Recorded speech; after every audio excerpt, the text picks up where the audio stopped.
Good evening, everyone. Testing. I'd like to get this closed session, Calexico City Council, Redevelopment Successor Agency, Financing Authority, regular meeting underway. Today, June 16, 2015. It is now 5:34 p.m. Mr. Castro? Please note the attendance. Everyone is present.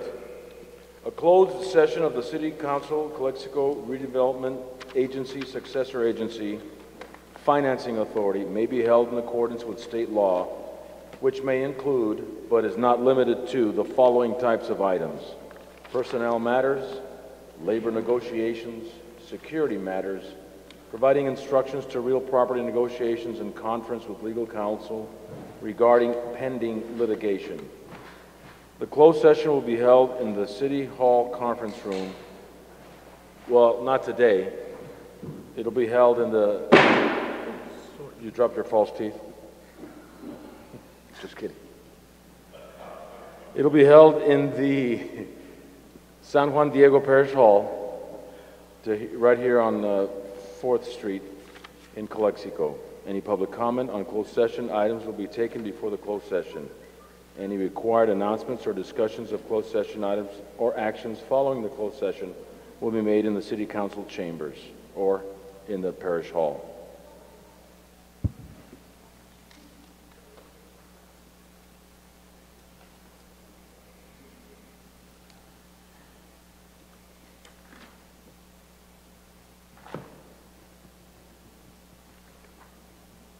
And closed session has two items: public employee appointment, title, acting interim permanent city manager, and number 2, conference with labor negotiators, agency representatives, mayor, council member Hurtado, or council member Real, interim city manager.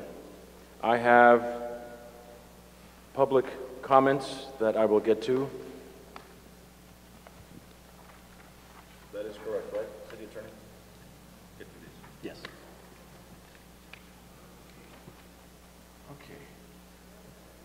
And I have a timer that will be timed for 3 minutes, as you know.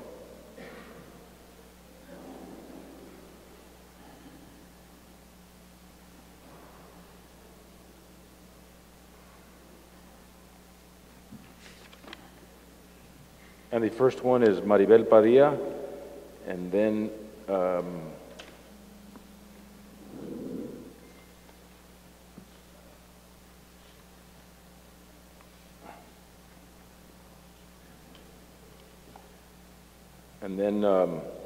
Flavio Grijalva.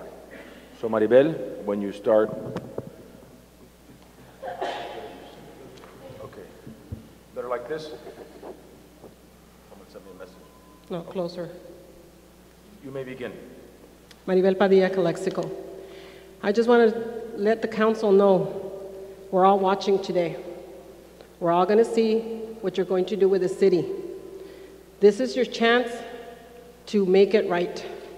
This is your last chance to make it right for all the citizens of Calexico, not just your constituents, Mr. Kim, not just your constituents, Mr. Castro, or yours. It's for everybody in the city.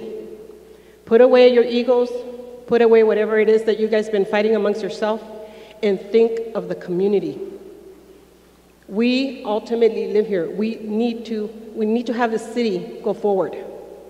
And if it means giving a contract to somebody you dislike, then too bad, you do it, because you're going to do it for the city and for the community.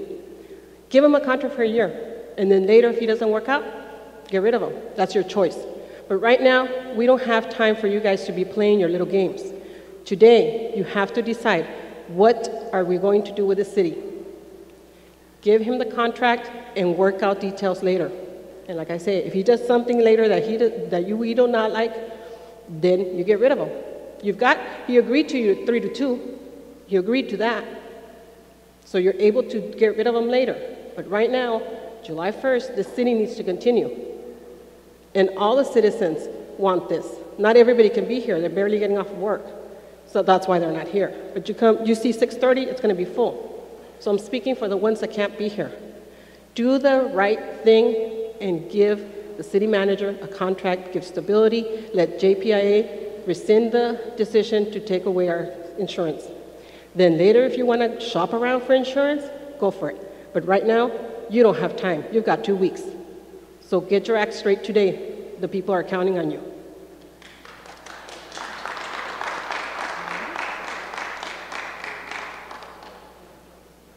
Flavio Grijalva.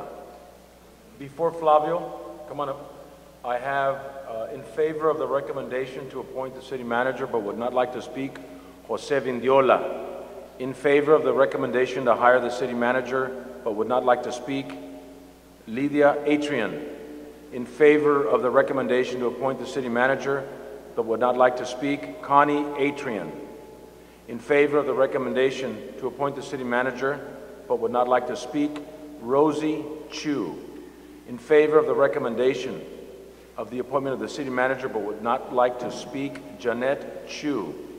In favor of the recommendation to appoint the city manager but would not like to speak, James Chu.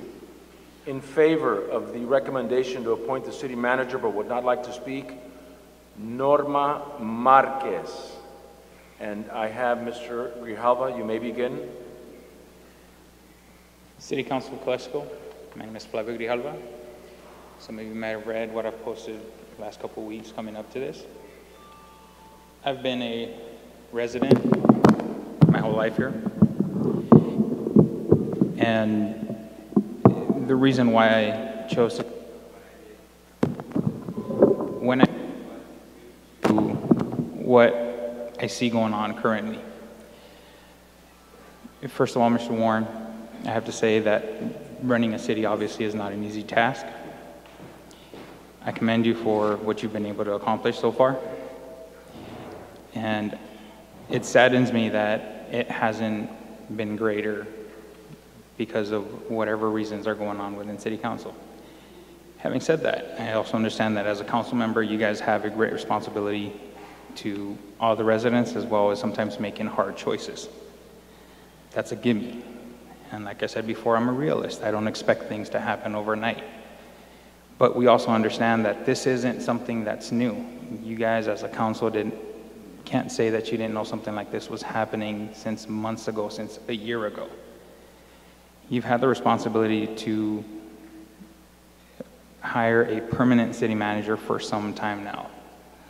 And it almost seems as if the person you guys seem to hire on an interim basis is someone who goes along with you guys for about a month or two, and the moment he sees something better to improve for the city, but it's not on your guys' agenda, then it's time for him to go. Like Ms. Padilla said prior to me, we're at a deadline. We're at a deadline where some of the statements from council member has been that we might be spending too much money now. Well, that I understand again, but we're still able to do it. From what I can tell, you're still able to do it. From the information that's out there, you're still able to do it. Whether it's not making the profits that you planned or you're hoping to make, that's a different story altogether. But like they said, your responsibility is to the city, to the 40,000, which includes 180 employees, which includes the fire department, which includes police department, which includes city employees.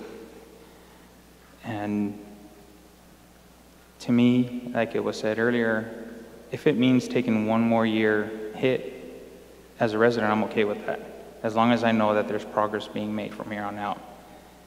But understand that, like I said before, 40,000 is the same as 180, 180 is the same as 40,000.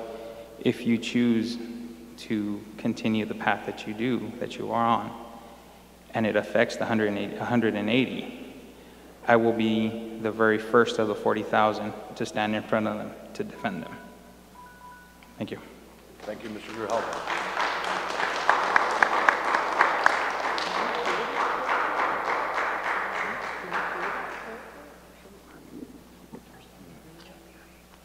Yeah, we're having some problems with hearing the speakers. Yeah, it sounds like a... Like a echo. Like an I mean, echo. I can't really. Because of the acoustics? Okay. Maybe if they don't use the mic.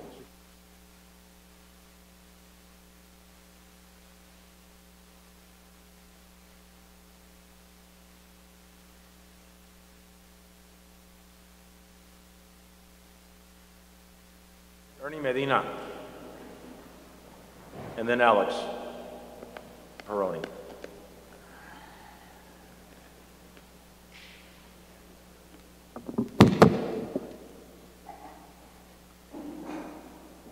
Good day, Mr. Mayor, distinguished members of the City Council, and attorneys and the city manager. The reason I'm standing here today and many times before is my support for the city manager. We can say all the niceties, but let's do one thing, ladies and can you hear me? Perfect. Keep going. Good. Let's do something that we can look at and everybody can see and see by performance. His performance will speak for him. You may hear a lot of words in support of him, but if you look at his performance, and that goes for all the city councilmen and city council persons, you can see that this man has brought something within less than a year from where we were to where we're at today. And this is something to think about, ladies and gentlemen. Where do you want to go?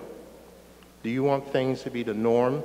And we talk about how many city managers we have had in the past. And why have the city managers came and, let's say, passed into history? Because sometimes they wanted to do some things, like the gentleman said before, that were not too popular, but they still tried to do it, but they gave in. How many people, and I don't look at everybody that sits up here, how many people could go through what this city manager or interim city manager has went through and still stayed here? There are those who would say that he really doesn't care for Calexico. Any other person would have given up. But he has the stamina, he has the grit to stand up for what he feels is right. And that's a performance that you cannot put into words. He has the high ground, I should say. He looks upon this city as his own. And his family has been part of this city way back when, if you look at history. Some are even buried out at the cemetery, his family. So I'm saying this to all of you. How many persons will stand up to all that he has went through, the criticism, the innuendos? Not too many. I might have a problem myself to stand up to it. But I hope that this city council will put aside all their little thoughts and work as a team. I truly believe that you can work as a team and come upon let's say, the firm decision that he is the right person for the right time for the right city to move the city forward. Thank you.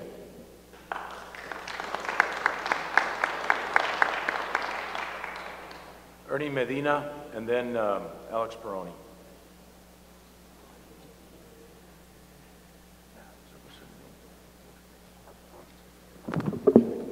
Good afternoon, members of the City Council.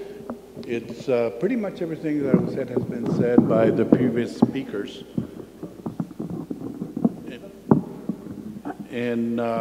But most of all, I wanted to remind you as members of the council why in fact you're up there sitting.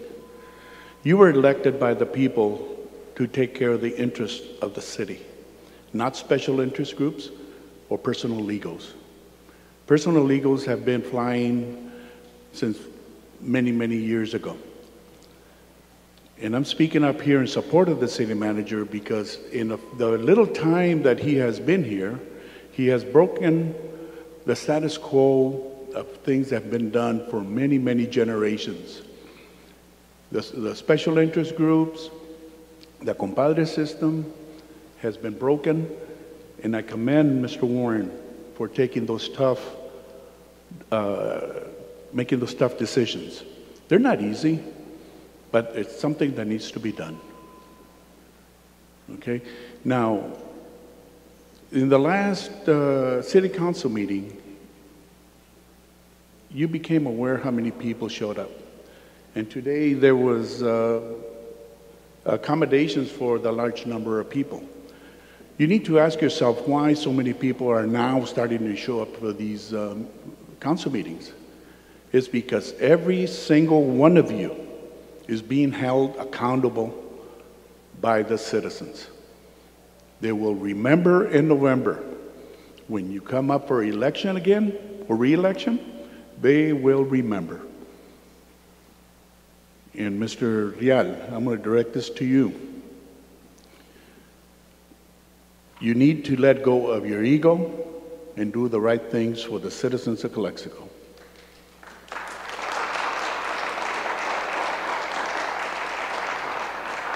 The city employees that are in danger of losing their jobs, not only are they losing their jobs, they're losing their health insurance. And some of these employees have children that require constant medical attention. And you are going to be the one responsible from keeping those children from seeking medical help. You need to keep the JPIA in place and let go of all the shenanigans that have been going on. There's more drama here from this council, or at least from 3 council members, than there is in any novela or soap opera. You need to stop that. Remember, you're an adult, and we expect you to act like an adult and make the right decisions. So please, when you go into closed session, come back with a contract. Thank you.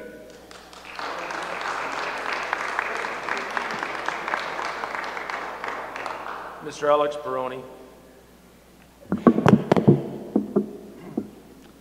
Honorable Mayor and City Council, I come before you in favor of the City Manager, Mr. Richard Warren, because we have no Plan B. We talked a lot about Plan Bs. There was no Plan B. So my recommendation, follow our leader that is there, and the City Council work together on making positive changes. I always see that people refer to 2 or 3 council members. It's all of you. It's all of you. It's Mr. Rial, Mrs. Hurtado, the mayor, Mr. Kim, and Castro. There's not one that is at fault. And I hear a lot people blame Mandy for this and that. I tend to have a little respect for him because he's ventured on to go on to something that's not too popular and looking into budget matters, which I have interest in. But we're not going to talk about what's being done wrong. Let's just do the right thing and move forward. Nothing about, hey, we could have done this, we could have done that, JPIA this. No, let's move forward and let's all support City Manager Warren, that's the City Council, and our community. And let's move forward. Let's do things right from this day on forward. So that's my recommendation, and let's all favor this. Thank you. Thank you, Mr. Peroni.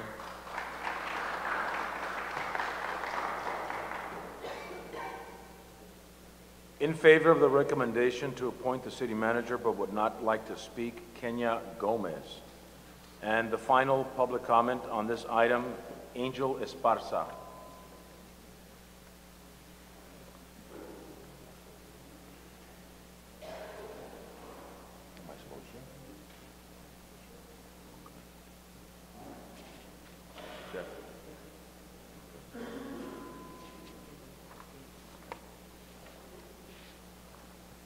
Mr. Bills, would you like to speak after Mr. Esparza at this time? No? Okay. Angel Esparza, 1049 Split Moreno. Good afternoon, Honorable Council. What's been going on in these past few months is a blessing in disguise. I've witnessed how people are becoming more aware of what's going on and has little by little brought us together.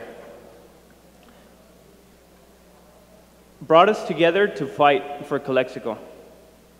As I speak, there are those ready to divide us, but in our heart, we know what's right and what's true. We will not be intimidated through fear. We believe to inspire through hope, faith, and vision. We need to start working together and not blame departments, but figure out solutions.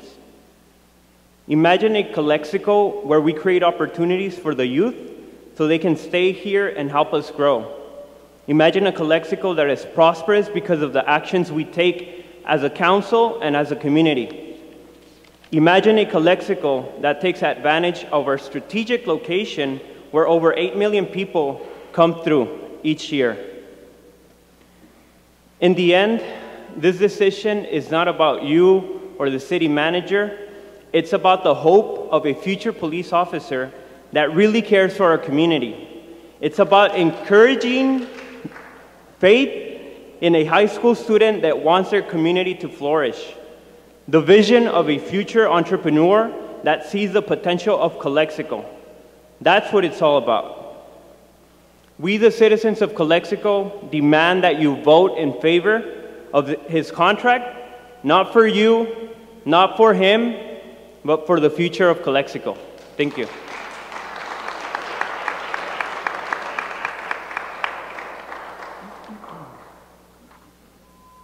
Thank you, Mr. Esparza. And seeing that there are no further comments for this item, we will now convene to closed session at 5:55.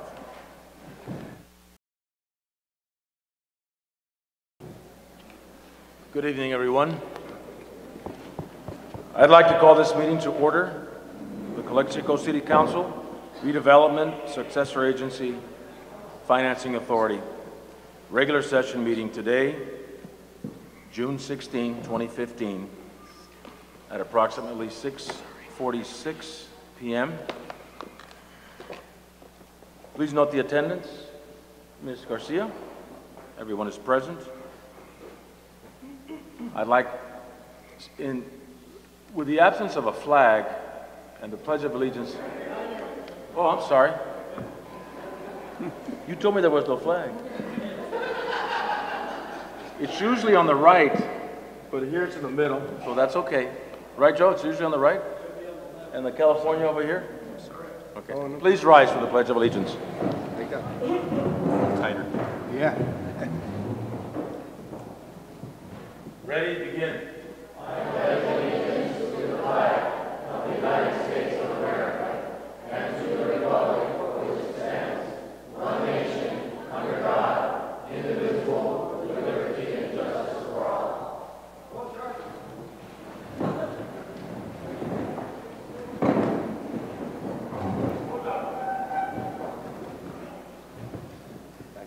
At this time, I'd like to call up Pastor Daniel Bañales Sendero de la Cruz for the invocation.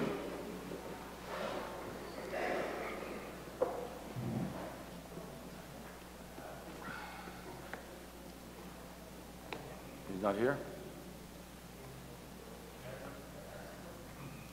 Okay, since he's not here,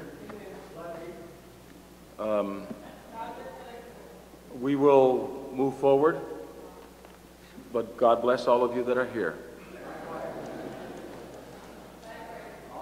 And now I'd like to entertain a motion for the approval of the agenda. Moved by Hurtado. Is there a second? I will second. All those in favor, please respond by saying aye. Aye. Aye. No. Aye. And motion carries 4-1 with Mr. Kim in opposition.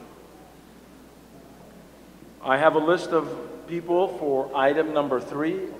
Before we get to that item, do we allow them to speak? Well, before we get to that item, we need to make an announcement of what occurred in closed session. We have closed session announcements. Okay, so I will defer to you, City Attorney, for that announcement. Thank you, Mr. Mayor. In the closed session, the City Council voted to approve the appointment of Richard Warren as the permanent city manager of the city.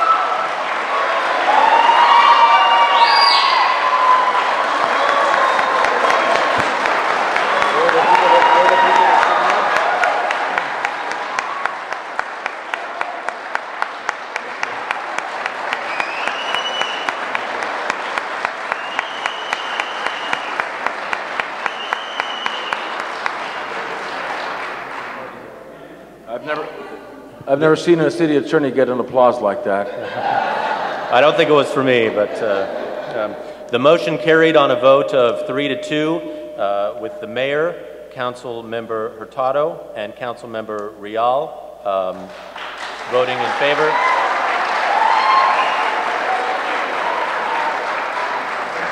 And Council Members Kim and Castro voting no. Okay.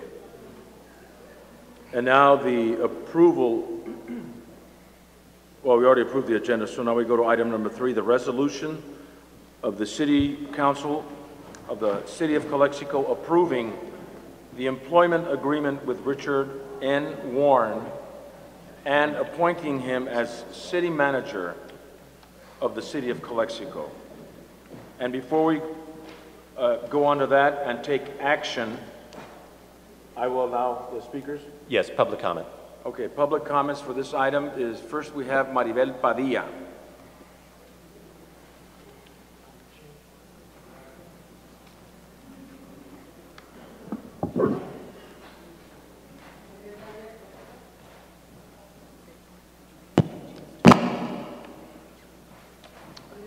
Mexico?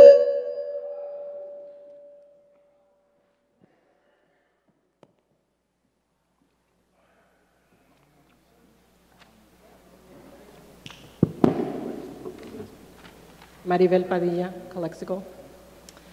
Well, since it's been passed in closed session, I guess my speech goes out the window because I was going to say you guys need to approve it. But now that it's been approved and Mr. Warren is our new city manager, I have a couple of words for Mr. Warren. Mr. Warren, I'm glad you've been hired. I'm hoping you are going to do the best for this city, for this community that is here to support you. But let it be known, if you don't do the best and you start shenanigans and I start hearing and we start hearing things are going wrong, we will come back and fire you, okay? So do your best for the community, but be aware, if you do not, we will be here to get rid of you because I don't care about you. I don't care about them. I care about this city. So the minute you start screwing with the city, I'm going to start screwing with you guys. So good luck, Mr. Warren. I'm watching you. Okay.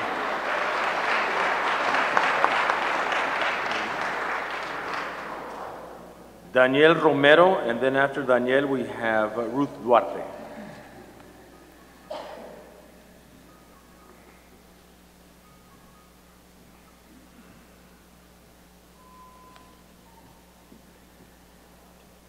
Daniel Romero, Calexico. Well, you took all my ammo away with the news that came out a little while ago, and obviously, congratulations to Mr. Warren. I won't be as aggressive as my previous speaker, but you have already proved it since July 1st when you came out to date that you have been doing things in the best interest of the city of Calexico. And in that regard that you have approved the agreement, there's no doubt in my mind that you will continue to do so. And I do expect that she will come forward in giving you praises instead of coming and attacking you. So, Council, thank you for making the right decision. And I'm not saying this for myself, but for all the citizens that have been in support of Mr. Warren. It is refreshing the way things has come about. It's a relief. This storm cloud that's been hovering over the city of Calexico can now just fade away, and the city of Calexico and all its citizens and all its commissions can now move forward and conduct business in the best interest of the city. So congratulations, Mr. Warren, congratulations, Council, for doing this, and congratulations to you too, interim city attorney, or now city attorney, and let's move forward. Thank you. Thank you.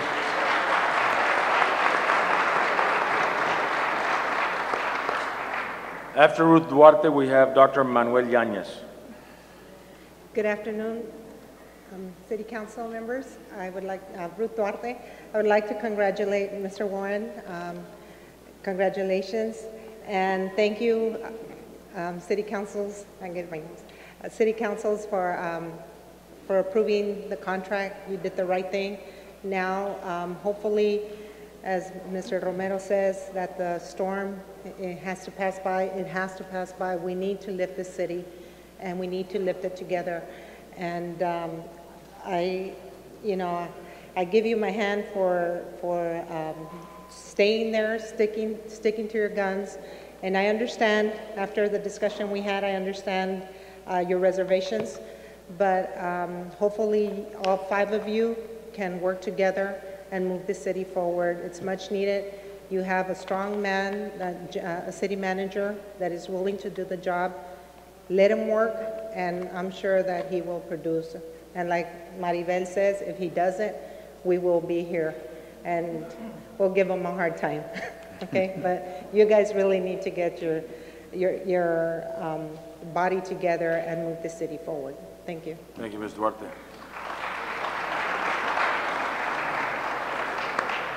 After Mr. Yanez, Mr. Rebollar. My name is Manuel Yanez.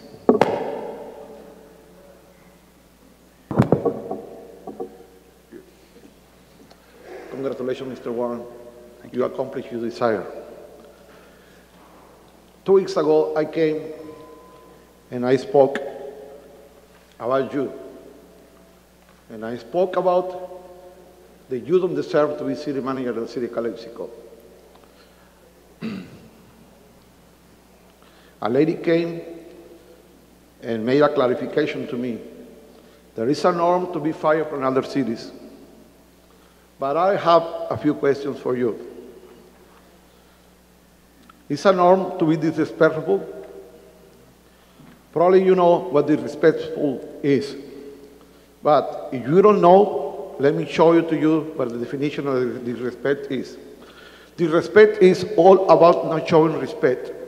Actually, it's about showing the opposite of respect by acting rude, impolite, and offensive. So it's not in the customs and culture of a new community. I got another question. Is a norm to not follow directions from city council members? As an example, we have item number 16 and the agenda. Item number 16 is telling you the directions that you have to find a new insurance company provider. I believe that another city council members has done that direction to you before. Probably 3 months, 4 months, I haven't been involved in this thing before. But the same question is still, not to follow directions for a city council member is a norm. I know these are circle positions to put items on the agenda, but I had the time, I spent a few minutes reading how to put items on the agenda. Anyone can put item on the agenda. Just 2 council members has to agree on that. If, for example, I want to put an item on the agenda, me, myself, if 2 council members agree on the item on the agenda, nobody else has to approve it. Only 2 council members. For the record, Mr. Warren, you haven't done your work, but stopping to put an item on the agenda. And that was one of the big things that you accomplished in order to get this your position. My last question is for you. Is a norm to take advantage of a divided council members and put the city of Calexico in the spot where we are right now by not securing an extra insurance company provider when you could, it's your responsibility and you get paid, not $1,000, a lot of $1,000 in order to do your work. Your time is up, Mr. Yanez. Let me wrap it up. In case we lose what we have right now, then you will secure a permanent position. Congratulations, Mr. Warren. Thank you.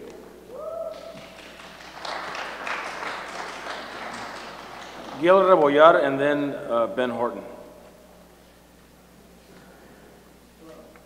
Gil Rebollar, Brawley, California.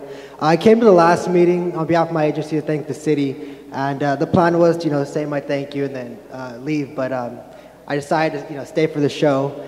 And, I've never been to a city council meeting like this, and I don't mean that in a good way. It was kind of crazy. And, I'm not part of any of these, I'm aware of these factions that seem to have unfortunately divided the city. I don't know anyone here. I don't know any of you. I'm just a citizen of the Imperial Valley. And, just watching it, the city council divided, not working together. When I offer this criticism, I'm offering to the council as one body. You guys are 5 individuals that make up one body. So when I say this, I mean, you as a council should be embarrassed at how you conduct some of these meetings. And some of you are opposing things just to oppose things, asking irrelevant questions, hoping the other person can answer them, and stumble on the answer and discredit them when there's no relevancy in the question being asked. It's sad because the city has so much potential. The city is, I'm from Brawley, I love Brawley, but, we don't have a downtown like you guys. We don't have a college campus, in our city. We don't have that. Downtown always has activity. And, I see this potential, the city sees this potential, the council needs to see this potential, and that's all I wanted to share with you, so thank you. Thank you, Mr. Ribolla.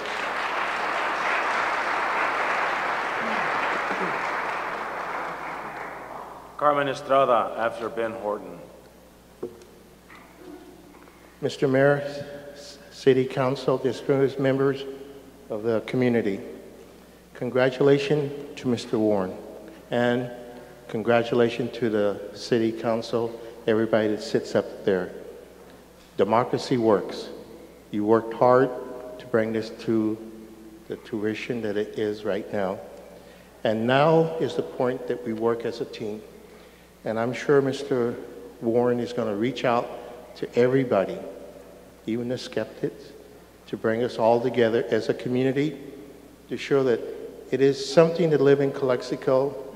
Only in Calexico things like this can happen, of course, but only in Calexico we can come together and work as a team. And that's the key. This city has the potential to be one of the greatest cities in Imperial Valley, if not California. And we're getting a starting point today for the revitalization of Calexico. I was born in Calexico. I remember what it was to be part of Calexico. And this Calexico is great. Now we have a city council, and I say this as a whole, that is great also. Congratulations to all of you. Thank you, Mr. Horton.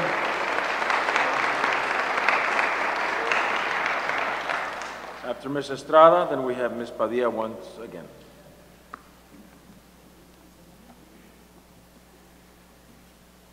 Oh, wait a minute, never mind. No public comments. Buenas tardes. Quiero darle felicitaciones al City Manager, porque yo soy una señora que he trabajado mucho para la comunidad, tengo 21 años, y como les dije anteriormente, que es la primera vez que aquí en la ciudad de Calexico hacen caso a nuestro llamado a la comunidad. En 3 meses llevamos a cabo lo de la luz, Parque Quinta y Andrade, y eso es para nosotros un éxito porque ya se encargaron las luces, estamos trabajando en árboles, yo ahorita en los baños, y quiero darle gracias a City Manager porque la verdad sí está trabajando en conjunto con nosotros. Y también quiero darle gracias a Pete Mercado, Jesús Serrano, Loli Torres, Joe Acuña, María Bravo, Juan Carlos González, Gilbert Otero, María Bravo y la Liga de CIPAL, que estamos llevando a cabo árboles en todos los parques. Y esta es para mí una satisfacción que haya quedado el City Manager. Gracias. Thank you, Mrs. Estrada.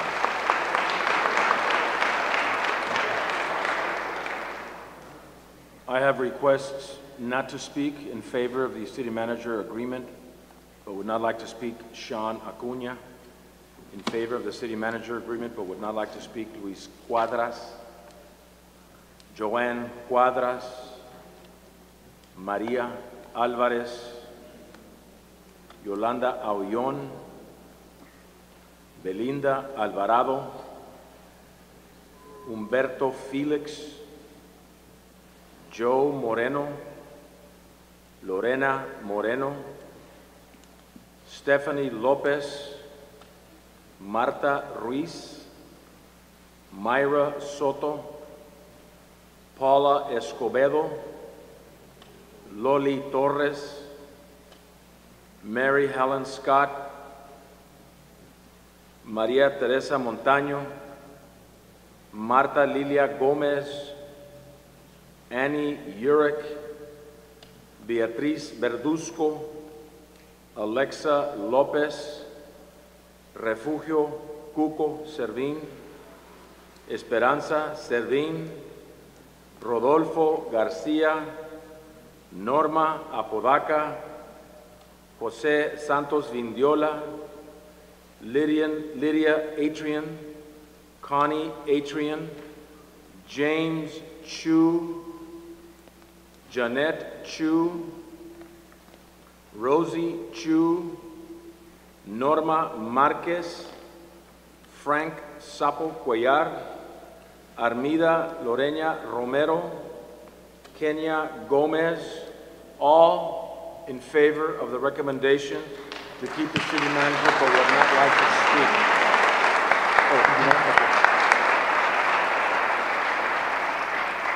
I'm sorry for the oversight, Mr. Cunha.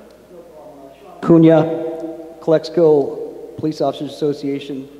I would just like to thank the City Council, and on behalf of the POA members, they as well would like to thank the Council for doing the right thing.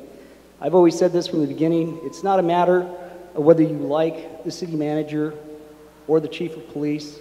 It's about doing the right thing, and doing the right thing on this occasion was saving the JPIA, and we've done that. And because we've done that, we're going to be able to move forward, and I would just like to congratulate Mr. Warren. Thank you. Thank you, Mr. Cunha.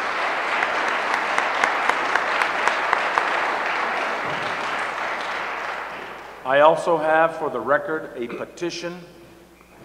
I'm sorry. These are for public comments. Public comments, okay. We'll put them in public comments. I have a petition that was submitted to the council.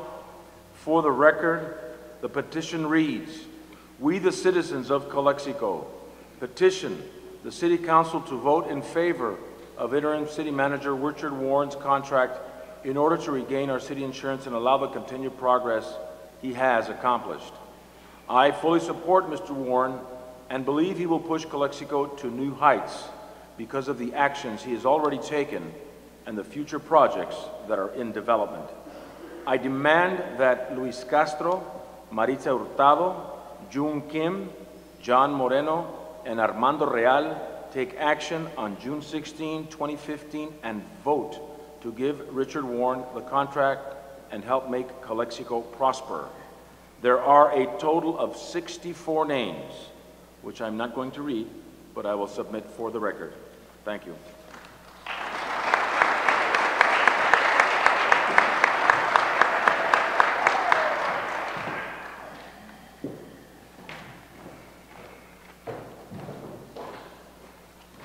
In favor of the recommendation, more? Okay. Keep them coming. We got all night. Nobody's watching the NBA championships anyway. We have in favor of the recommendation but would not like to speak, Esther Gomez. And this is, I believe, Mr. Yanez, is this for public comments as we go down further? Yeah, is he here? For public comments? Okay, thank you. Now we move to item number 3, to take action. Well, yes, the council can also make comment on the item before any motions are made. All right. This is item number 3 on the regular session agenda, which is the resolution of the City Council of the City of Calexico appointing employment agreement with Richard Warren and appointing him as city manager. Anyone like to speak at this time? I'd like to motion for its approval, sir. Moved by Hurtado. Is there a second? I will second. All those in favor, please respond by saying aye. Aye. No discussion? Well, I didn't hear anybody want to discuss. I will. Well, I was going to say that. City Attorney, the amendment. You may discuss, Mr. Kim. I remind you, you have 3 minutes. Well, the sad today, the we Calexico. Can I talk, please? Just keep going, Mr. Kim. Be a professional. You guys have always saying the professional. Just keep going. It's community hurting. by this administrations, by City of Calexico. Even yesterday night, a lot of citizens, they complaining several issues. And they were gonna come today to contest it. I think you guys are scared them now. I said the people a lot of people, they believe or they've been hurt, but they don't know how to fight themselves to protect themselves. The sad story is here. So Calexico, that's why a lot of times the other side is gaining. That compass system never been gone off, getting stronger back again, and Calexico gonna hurt. And sad story, if we accept this contract, God bless us. God will be with you, whatever takes it. Thank you, Mr. Kim. Anyone else for discussion? Seeing that there is none, the motion on the floor by Ms. Hurtado, second by Mr. Moreno. Please vote or respond by saying, did you want something to say? Well, there's an amendment that we had, Oh, that's right. I'm sorry. I'll defer to our city attorney. Well, actually, if the contract is going to be approved subject to the amendment, then the motion that is made has to include the amendment as part of the motion. So there is a pending motion right now. I'll make the motion with the amendment to approve. Okay. Do we have to? Did you want to rescind your motion? I'll rescind. She will rescind her motion. I will rescind my second. Open it on the floor again, Mr. Real. I make a motion to approve with the amendment. With the amendment, which is? Okay, my understanding of the proposed amendment to the contract, and this is being included as part of the motion to approve the contract that is attached to the staff report, subject to the amendment to paragraph 13 to state in the first sentence that the governing body of the city may evaluate the performance of city manager up to 4 times per year. Is there a second on that motion? I'll second that with that amendment. Moved by Mr. Real, seconded by Ms. Hurtado. All those in favor respond by saying aye. Aye. Aye. No. Aye. Wait. What? Mr. Castro, did you vote aye? I say yes. Okay. And Mr. Kim, you voted no. Yes. Motion carries 4-1 with Mr. Kim in opposition.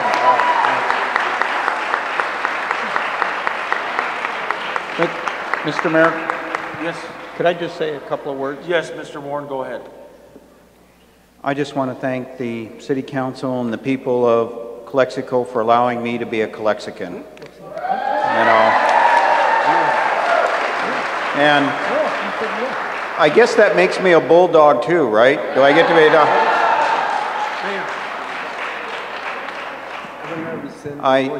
I have fallen in love with Calexico since I arrived a year ago, and I consider it an honor and a privilege to serve you and to be your servant, and I truly mean it that way.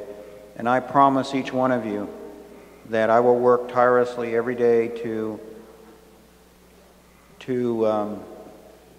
have a government that is efficient, that is customer service oriented, that's effective and transparent. And for me, these are not just words. I will work every day for that.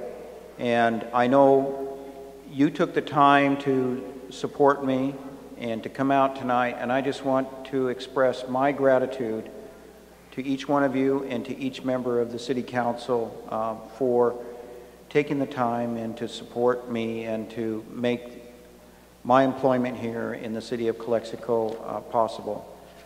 Thank you very much. And to those who may have had reservations or those who, for whatever reason, may not feel totally good about this, I extend my hand, and that includes to members of the City Council, Councilmember Castro, Councilmember Kim, and any citizen, extend my hand to work with you so that we can all work together as a team to make Calexico the very best place it can be. Thank you very much for allowing me to serve you, and I look forward each day to coming to work and being the kind of Calexican and bulldog that you would be proud of.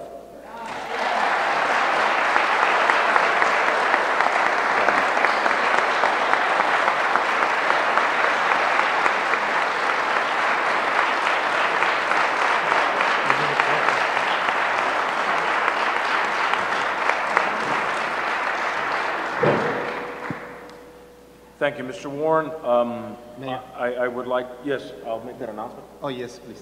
I'd like to inform our public that Mr. Castro rescinds his approval of this motion and votes no. So the motion carries 3-2. Mr. Kim and Mr. Castro in opposition. Thank you, Mr. Castro, for that clarification. Thank you. I would just like to thank all of you for witnessing and going through this arduous journey since January of this year, and we finally make it happen in June. And now it's time to move forward. Now it's time to get some business done. Now it's time to get some development in Calexico, try to get that pool built. Let's just go out there, hit the ground running. Thank you very much.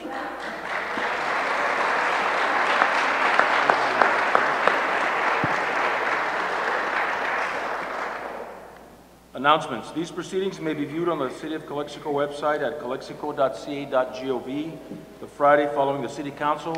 Or are we streaming live, Mr. Public Spectrum? We are streaming live, okay. So if any of you have your smartphones, you can watch it on TV or on the phone. Public comments and public appearances. Note not to exceed 3 minutes. This is the time for the public to address the City Council on any item not appearing on the agenda that is within the subject matter jurisdiction of the City Council. The mayor will recognize you, and when you come to the microphone, please state your name and place of residence for the record. While members of the public are encouraged to participate, it is unlawful to disturb or delay the council meeting with personal or slanderous remarks. If the item you wish to comment on is a closed session or consent item, please comment now. The City Council is prohibited by state law from taking action or discussing items not included on the printed agenda. If the item you wish to comment on is in the public portion of the agenda, we will get to your item when we get to the agenda item. And please direct your questions and comments to the City Council. And I have City Council comments, public. I have Maribel Padilla and then Alexa Lopez.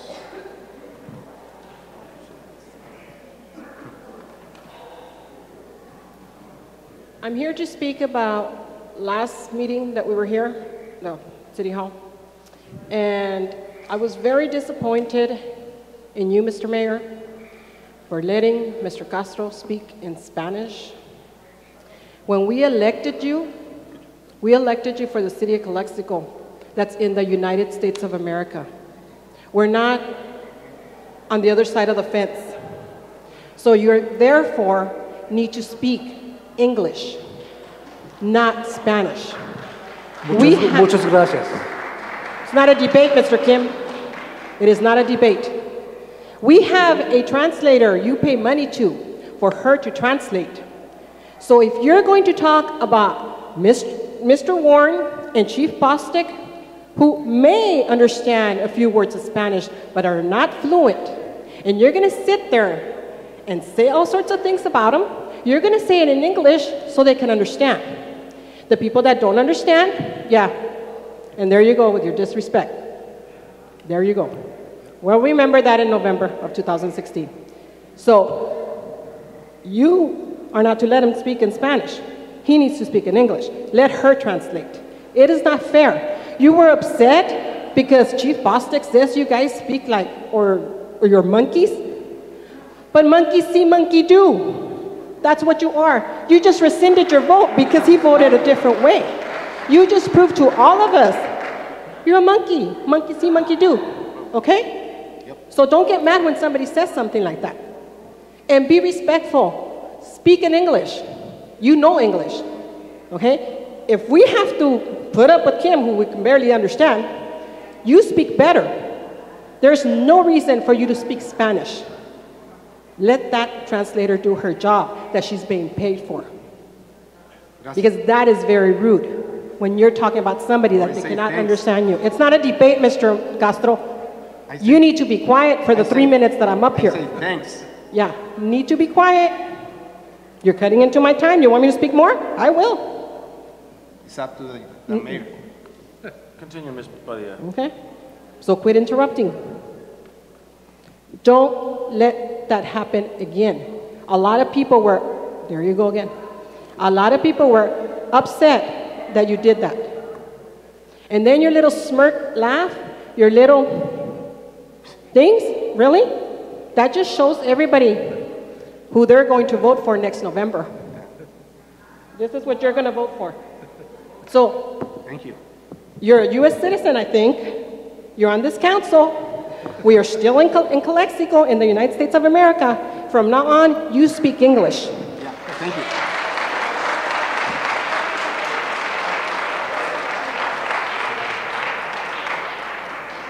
Just for clarification, City Attorney, we are bound by the First Amendment, which is freedom of speech, and if Mr. Castro chooses to speak in Spanish, is that allowable? There is a provision of your municipal code that states that all meetings will be conducted in English. I would interpret that if we have a translator, if Councilmember Castro has the capacity to communicate in English, he should try to do that. If there are things he cannot communicate in English, he, for First Amendment concerns, can communicate them in Spanish, but I think in general there should be an effort made to comply with the municipal code, which states that meetings shall be conducted in English. Thank you. Mayor, let me understand that. I can't speak in Spanish? That's what you're telling me? I'm not saying you cannot speak in Spanish. If there's Thank you, sir. Thank you. Please come to order. Thank you. We have another public comments. Alexa Lopez. Is she here? Seeing that she's not, we'll move on to, is she here? No. Angel Esparza, you may come up. I think they left together. Okay. He left? Okay. Then we have Dr. Manuel Yanez. And that, I have no more of these public comments. If anyone would like to submit, please do so now. Thank you, Mayor.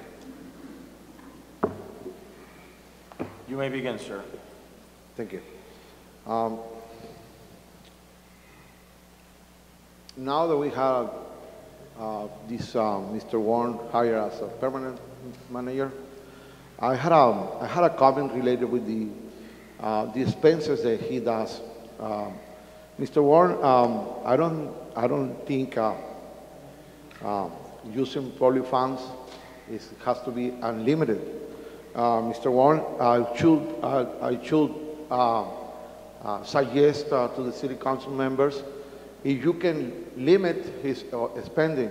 I had noticed on the last spending that he doesn't have a top, or probably he has a top. I really don't know how much is it, probably around 40,000, 50,000. It used to be there was 10,000. I used to know there was that. But if Mr. Warren can spend 10,000, I think that will be okay in this kind of community. It's a small community. Probably he wants to spend 15,000. It's up to city council members to make a motion and desire if you can change his limit. But for me, I believe the spending, just an example, 28,000 on South Coast S-Mergy vehicle without the city council approval, for the way that I see it, is a lot. I think he has spent a lot money. It's not my money, it's everybody's money. I just pointed this to the community that everybody can know that if he has spent $20,000 and he doesn't shop around to see if he can get a better price, then we are losing money here. We know that this is not a business, but Mr. Warren has to take care of the community funds. We are not a rich community, and we have to put a limit on his spending. If it's possible to take a ordinance and change the ordinance on that, it's up to you, city council members, to change it. It's just a suggestion.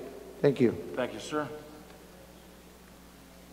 I have one that just came up. We have, for public comments, I'm trying to read it, Castañeda. First name, Ruben, come on up.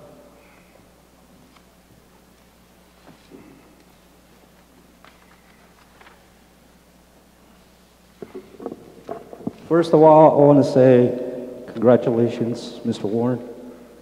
Second of all, as I look at the 5 council members, it's funny how you guys are seated.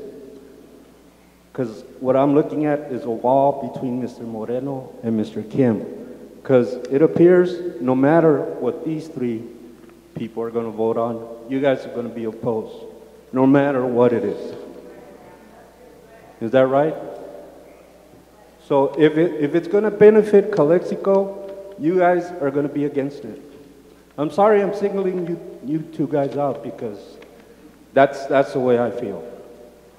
I mean, I can work with Mr. Moreno, I can work with Ms. Hurtado, and I can work with Mr. Real. But you guys are just like, look at you. Just, who cares, right? I don't care. Right? Am I right? I don't care if Calexico goes down. I've lived here for 40 years, Mr. Kim. I love Calexico. I graduated from Calexico. My sisters graduated from Calexico High School. My son graduated from Calexico High School. And I'm hoping my grandkids graduate from Calexico High School. That's all I care about. And whoever's on the council, whoever we choose to be on the council, because remember, we're the ones that choose. Okay? I voted for Mr. Real. I voted for Ms. Hurtado. I voted for John. I didn't vote for you guys, but somebody did. Okay? So you guys must have done something right. Right? You guys must have convinced a few people that you guys were going to do the right thing for Calexico.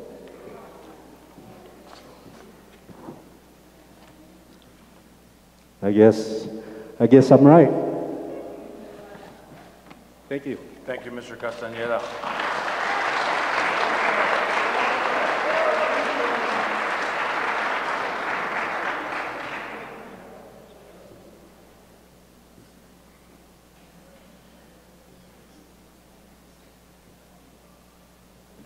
I have for public comments, Francisco Marron.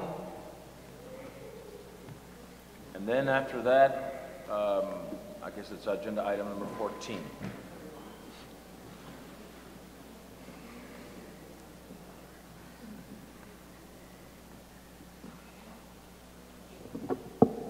You may begin. Hi, my name is Francisco Marron, and I'm a proud Calexican.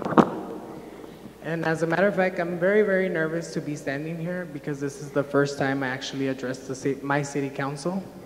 But I wanted to address you guys and let you guys know that we need to work together. It doesn't really matter who's right, who's wrong. It's about doing the right thing for the community. One of the things I'm most proud of is being able to walk outside and being able to be part of a community that supports each other in every way. Something happens, we're there for each other, no matter what. And I think it's very important to remind ourselves that we're here together, that we're here for one main purpose, to see Calexico grow in many ways. As I've lived all here in my life, I've gone to school, I've seen the progress, I've seen a new shopping center, I see new job opportunities, I see things flowing the way it should be. And I think that it's very important to remind ourselves to do the right thing at all times. And just because we might not get involved like myself, that doesn't mean that we as citizens of Calexico, we're not aware of what decisions are being made or the fact that we just don't care. So we're here to support you guys, and hopefully you guys can support us as citizens in doing the right thing and making the right decisions. Thank you. Thank you, Mr. Marron.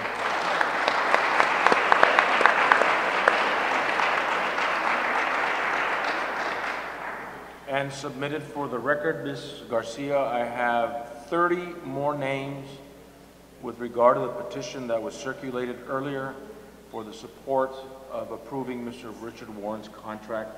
I'll submit it for the record, but I won't read the names.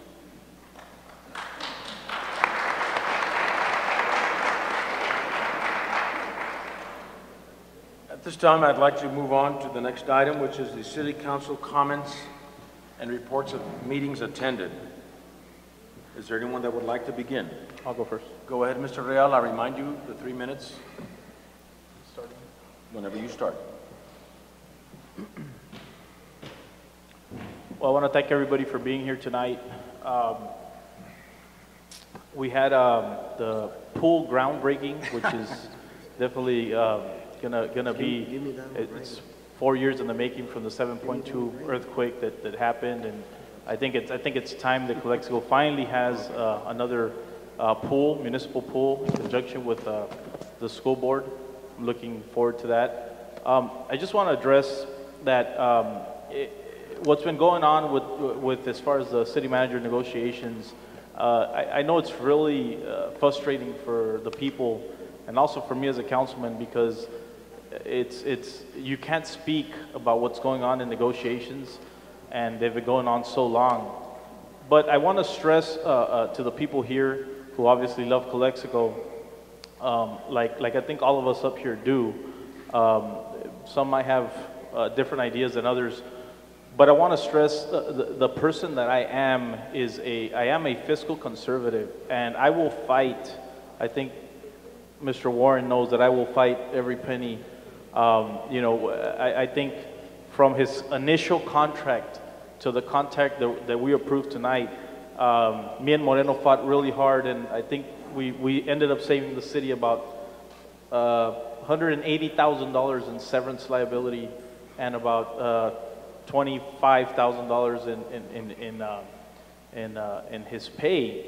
And so that in itself is around $200,000 that we saved you, the taxpayers, everybody of Calexico, the 40,000 residents.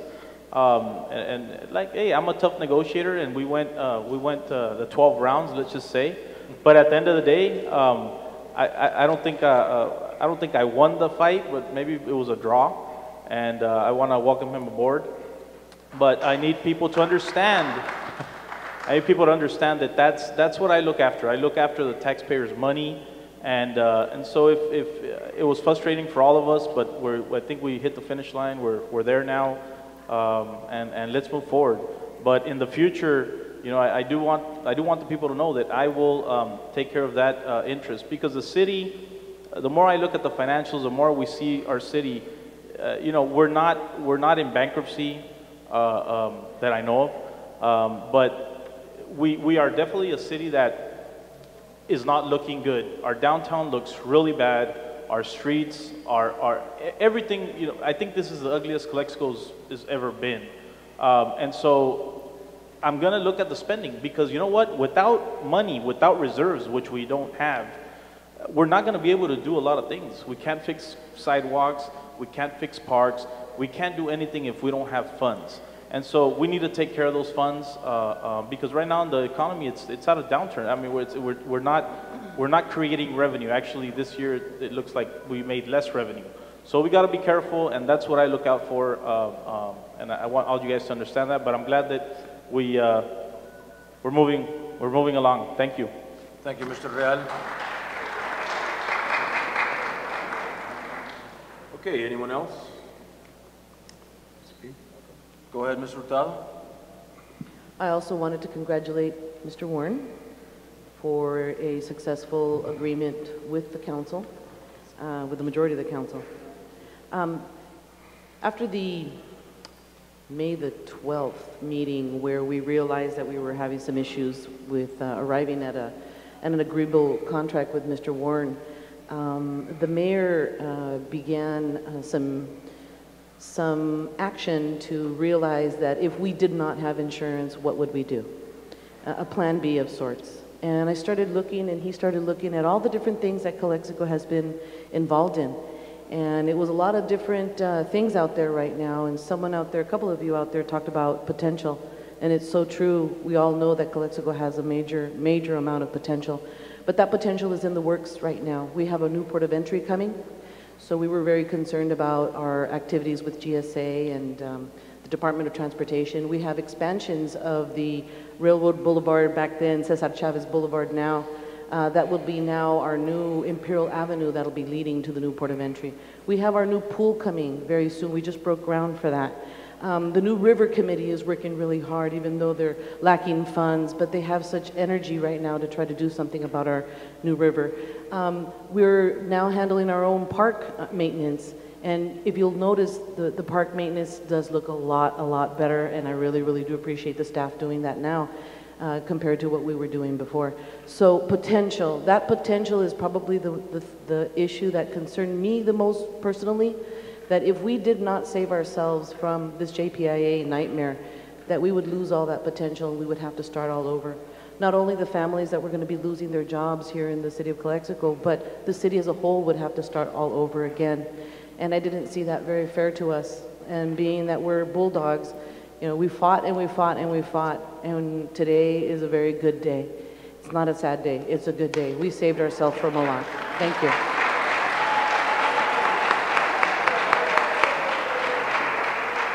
And I just want to close by saying thank you to all those individuals out there that participated in the conversations and the social media conversations, because that's so important to be involved. Before becoming a city council member myself, I wasn't involved either. I didn't know what all this was about. Now that we're all working here and we see exactly how all this works, we wish you would know much more. It is so complex. But stay involved, please do. We want to make sure that our staff, especially Mr. Warren, continues to work for you, and we want to continue hearing from you. So thank you. Thank you.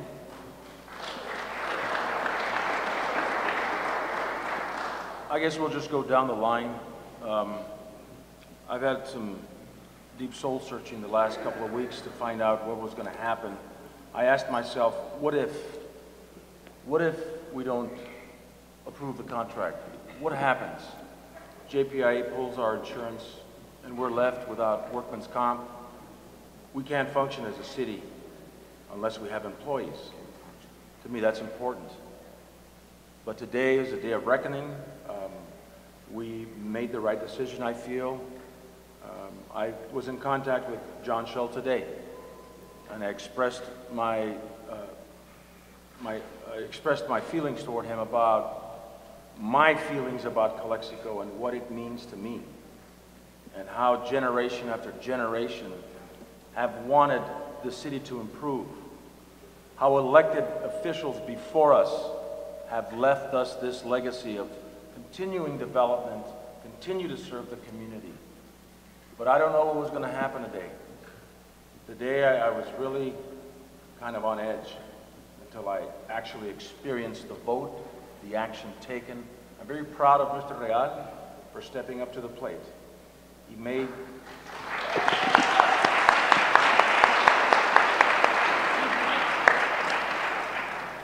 I believe he is a tough negotiator, because we worked long and hard to get this thing going. We have a bright future ahead of us. We need to stabilize as a community. We need to really work as a team, and I've said that before. Everyone must have their place, bring something to the table, bring some talents that you have to the table. Don't just complain about problems, fix them, solve them. Let's get us moving forward again like the Calexico we used to be back in the day, I guess when I was growing up, how we were.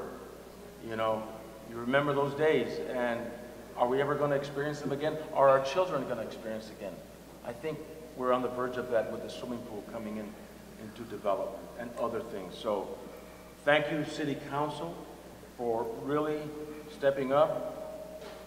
I hope that with the changing of the guard at the next meeting, we will continue to move forward with a new mayor and a new mayor pro tem and allow them their time to lead the city.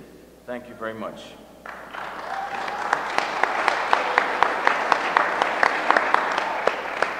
Mr. Kim? So first of all, now weather very get hot. And sadly, we lost one of the kids at the Blanchard's And when I see the school district, they have only one umbrella at the playing place, and they will send the school students out there to play with the heat. And I believe that the school district has to do a better job for the safety of our children. And also city, as a city, we need to put the expanding cooling place for the, especially several days and hot waves. Especially seniors, they need cooling areas. Sometimes they cannot afford to have air conditioning in their house, and they need to be cooling place. I urge you to Mayor to deal with the city manager, expand our cooling place for the summertime, especially hot days. And well, swimming pool, everybody was happy to see swimming pool. I like to see the swimming pool, but I have an uncomfortable information I have. Even the swimming pool project is not approved by its state yet. So I don't know why we're doing the groundbreaking without approving from the state. So that case, I don't think we're gonna have a next year swimming pool in Calexico. I hope they can do it, but a lot of negative information I have. I believe that we have some committee to pursuing projects as soon as possible, so we can get the swimming pool for the next years.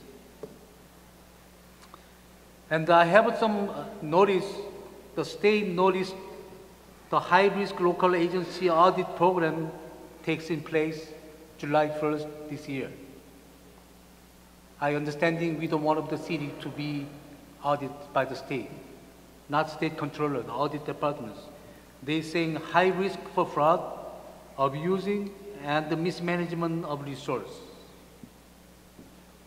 So I believe we're gonna get hit next July or maybe August.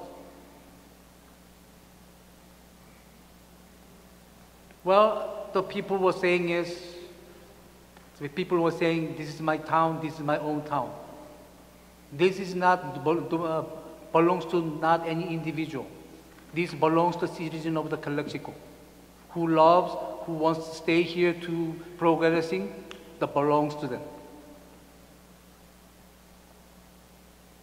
I standing here to progress of the Calexico, being milking by the system to years, Calexico going down.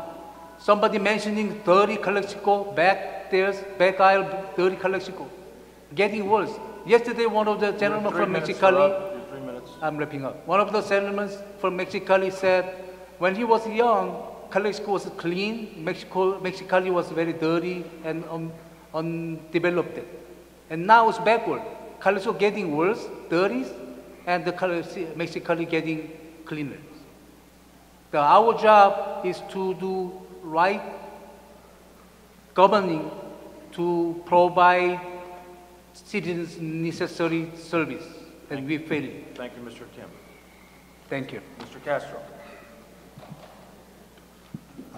Well, first of all, I concur with Mr. Kim related to the that we need to look for funds, how to plant trees, work on shades, to have cool spot around the city of Calexico, and also cool spots, especially at the schools. Why? Because here in this valley, in this town, it's extremely hot. So that is something very important, and that's something that we as a council, we need to concern on that and give direction to the city manager and look for funds, how to plant trees and work with the school district related to that issue. The other issue is kind of concerned and at the same time upset because people are talking about Calexico. And like Mr. Real mentioned, Mr. King mentioned, there is so many trash around the city of Calexico. And I know several people, a lot of people are against Mr. Castro. I know that. But I know there's a lot of people are in favor of Mr. Castro because he's one of the council that he's mentioned in being after the administration. Right now, Mr. Warren, back then I was with Mr. Rodriguez related to, about the same issue, the trash around the city of Calexico, the lack of maintenance. And the thing is, one city council, other city council, and the majority of the council talk about that. Well, that's something that we need to work on that. But the other issue is why I'm against this, today's decision is because I don't think JPIA is the only insurance that can work with the city of Calexico. There is another option. Like Mr. Warren said, JPIA only, they work with only 20% of all California. They work with all the cities. What about the rest, the 80%? I asked that to Mr. Jeff, the mediator from JPIA. And I believe, Mr. Jeff, you said, yeah, it is some options. But right now, he's a mediator from JPIA. So for me, I believe in options. I believe in move forward. And the way I see it, Mr. Warren, he never act on that issue to look for something, for a new insurance, for options. He took us until the end. And that's the reason they give us pressure to us.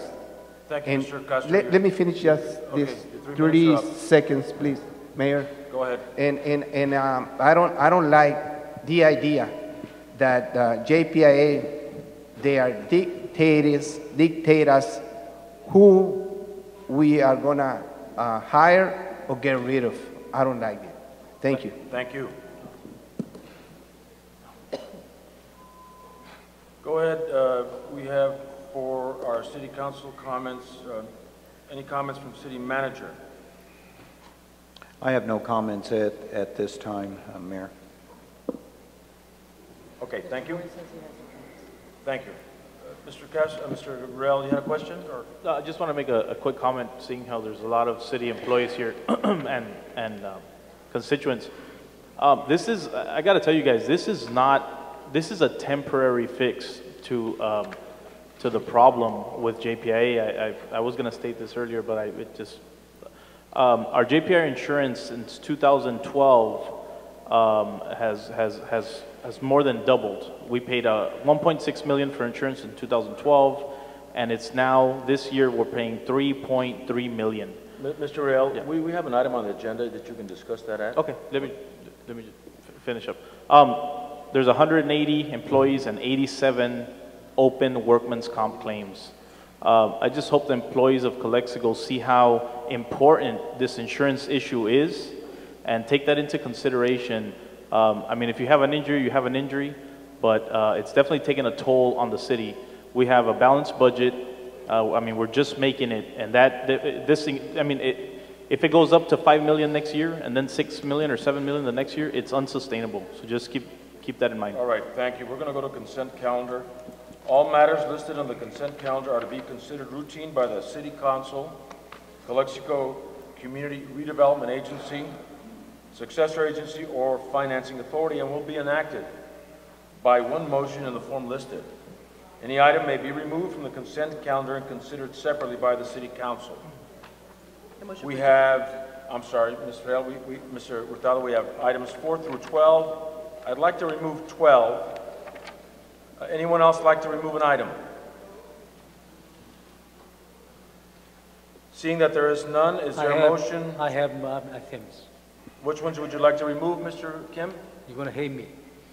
Number 5, 8, 9, 10, 11, 13.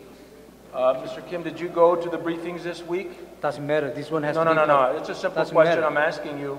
Well, doesn't Because matter. you're wasting time. Not wasting time. I like to deal with the All right, the we're going to public. pull them. 5, 7. No, 5, 8, 9, 10, 11, 13. So we're only going to approve. Anyone else like to pull an item? I just need to pull 12 and 13 for conflict, All right. conflict of interest. All right, 4, 6, and 7. I need a motion for its approval on the consent. Second. Is there a motion to approve? You moved, Mr. Castro? To support those items? 4, 6, and 7. 4, Listen 6, up. and 7, correct? 4, 6, and 7. I need a motion. Second. Moved by Castro, second by Real. All those in favor respond by saying aye. Aye. Motion opposed? Motion carries 5-0. Go ahead, Mr. Kim. Item 5. Do you have a question? Yes. I have a page 2, supposedly be surplus vendor number 11016, almost third line from the bottom, Luton and Tucker LLP. They pay by ACH debit May 28th, $27,841.54. Can you address that, Mr. Warren? It's for legal services that have been rendered by the law firm of Rutan and Tucker on behalf of the city. Well, Mr. Tucker, the Lieutenant Tucker LLP been appointed by the city council June 2nd as interim city manager. Interim city attorney. City attorney. How are we gonna get the May 28th to pay this law firm? And I understanding, according to the one of the council member was saying, that we almost pay close to $1 million paying the investigation. Well, that's, first of all, that's a false statement. You know, if you would like to come in and look at the bills from Rutan and Tucker, they are legitimate. I've reviewed them. I think they're appropriate. We have a lot of legal issues going on, and we would recommend they be approved. I have a question for the city attorney. As attorney's invoice is public information or the confidential or privileges of the credit was called the clients and the lawyers? The invoices of a law firm to a city are covered by the attorney-client privilege, and the entire council would have to waive that privilege. There was actually a very recent case on this very point stating that they're not even public records. So you mean when we paying the tax money to the law firm, then this cannot be a public record.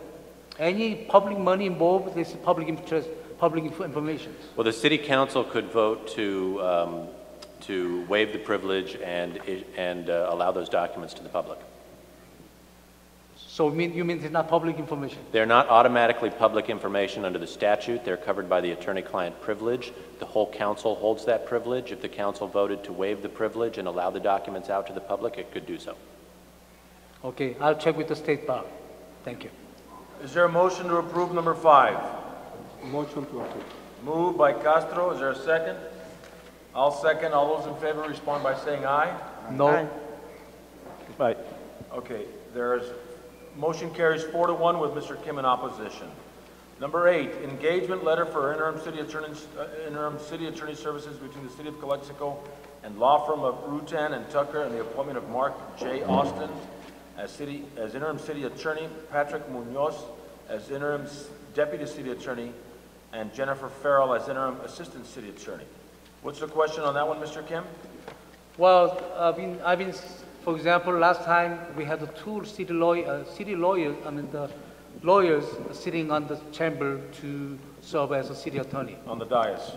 And even closed session, we have the two city attorneys involving in the. I can address that issue. We're gonna get the charge for the two. No, Mr. Warren's going to address that. I will address that issue. I invited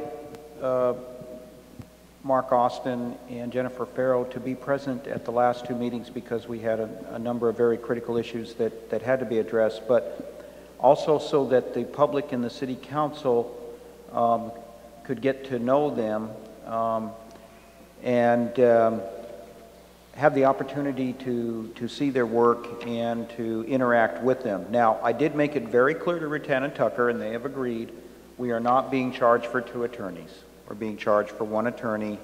The other one is just coming down to be a part of the process these last two meetings. And so in the future, you'll generally see one attorney. But we're not being charged for two. Okay, so we're going to, anytime two attorney coming, we're going to charge only one attorney. One attorney. Thank you. But I have a question. For the clarifications. Hold on, are you done, Mr. Kim, with the questions? Oh, he No, can no, do. no, no. I'm asking you, are you done with I'm the not done questions? yet. Then continue. Okay. Well,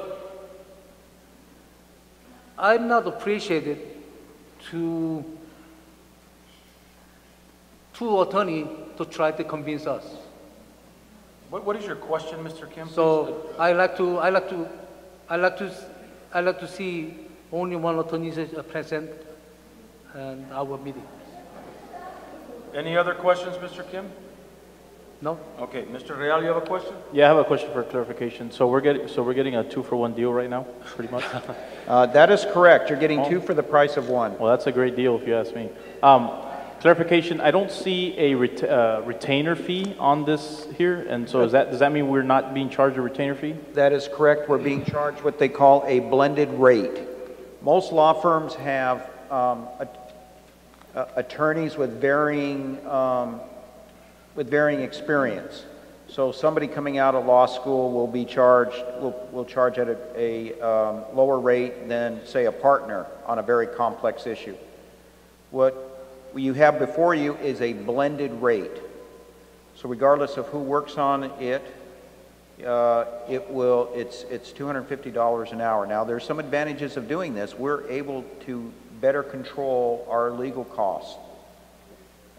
We're able to ensure that we get quality legal representation. At the same time, we can control our costs to ensure that, and I know this wouldn't happen, but potentially you could have a whole bunch of partners being charged at the higher rate working on your stuff as opposed to maybe somebody who could do something at a lower rate. So it's in my experience, having been involved with city attorneys in a number of cities, this is a very fair rate. It is a blended rate. Whatever is done is charged at that rate. One more question for council. We actually approved in closed session the Lieutenant Tucker as interim city attorneys. Is there a reason we have to approve it again twice? Is that a question for me? Yes. Well, it's the same reasons why, even though in closed session you can discuss and appoint a city manager, you have to come out in open session and approve the contract. Issues in the contract like rates, salary, etc., those can only be discussed and approved in open session. So what this is doing is you're discussing and approving, if there is an approval, the actual written contract between the city and our firm. Okay. I motion for its approval. Moved by Mr. Real. Is there a second? I'll second, but I do have a question. Are we in the RFP process? Because I understand that Rutan is not interested in the permanent city attorney position. Are we in an RFP process already? We are in the RFP process for a permanent city attorney. Okay, thank you. I'll second that motion then. There's a motion on the floor to approve 8.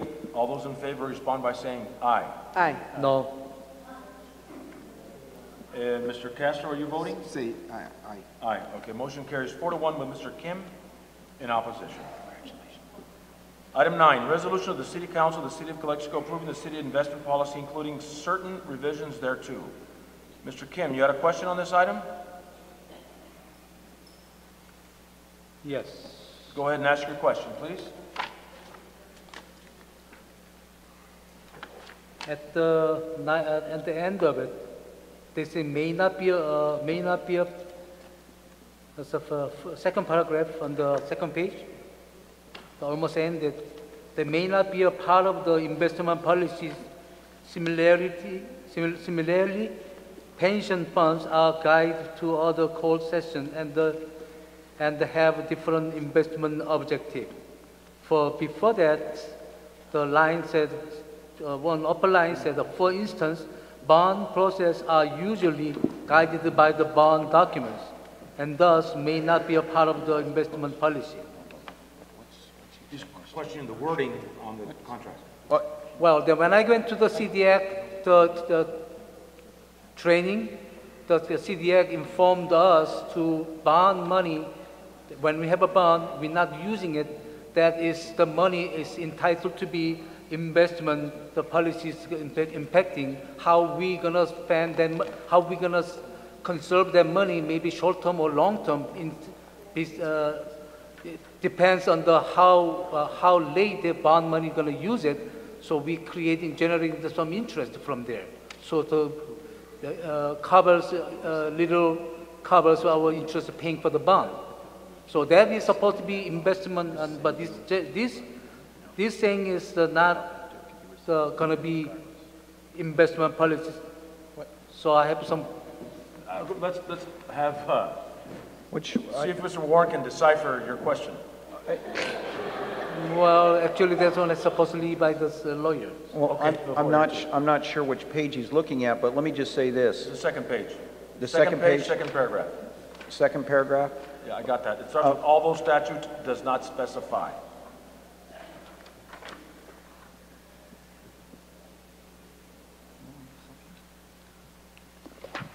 Second page is 6 lines from top. I'm looking at page numbers at the bottom. I believe there's no, it's right at the second, after the staff report that has a page 9, then the second paragraph starting with all those statutes does not specify the contents. He's referring to the third line in that paragraph that starts with, for instance. Bond proceeds are usually guided by the bond documents. Okay. And thus, right there. That is correct. The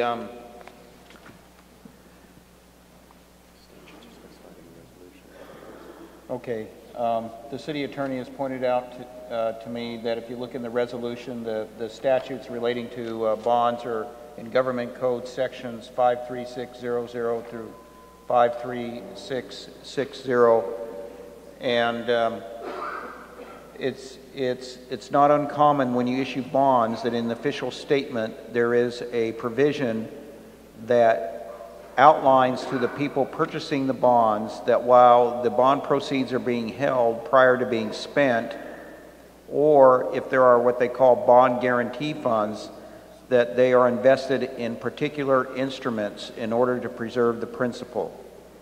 So the particular policy and the resolution is consistent with state and federal regulations and consistent with how bonds are actually used. I will add one more thing.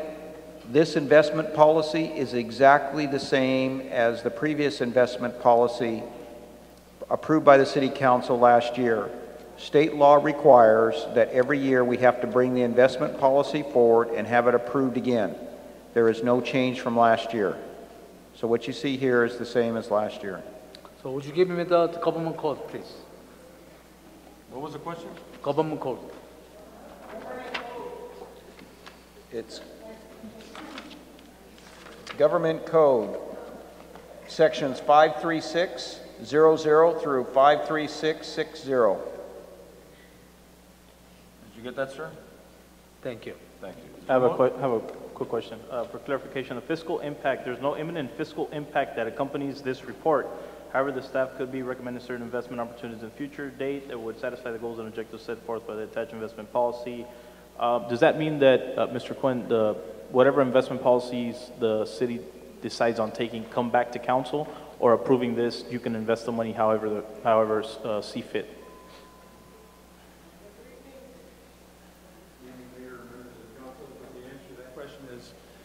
If we decide to invest, we have to bring the investment to the council for approval.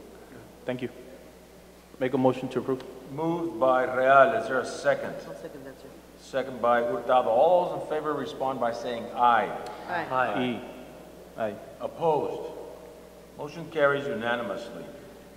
Item number 10, resolution confirming the city's intent to retain the Heber Park expansion property per the amended long-range property management plan.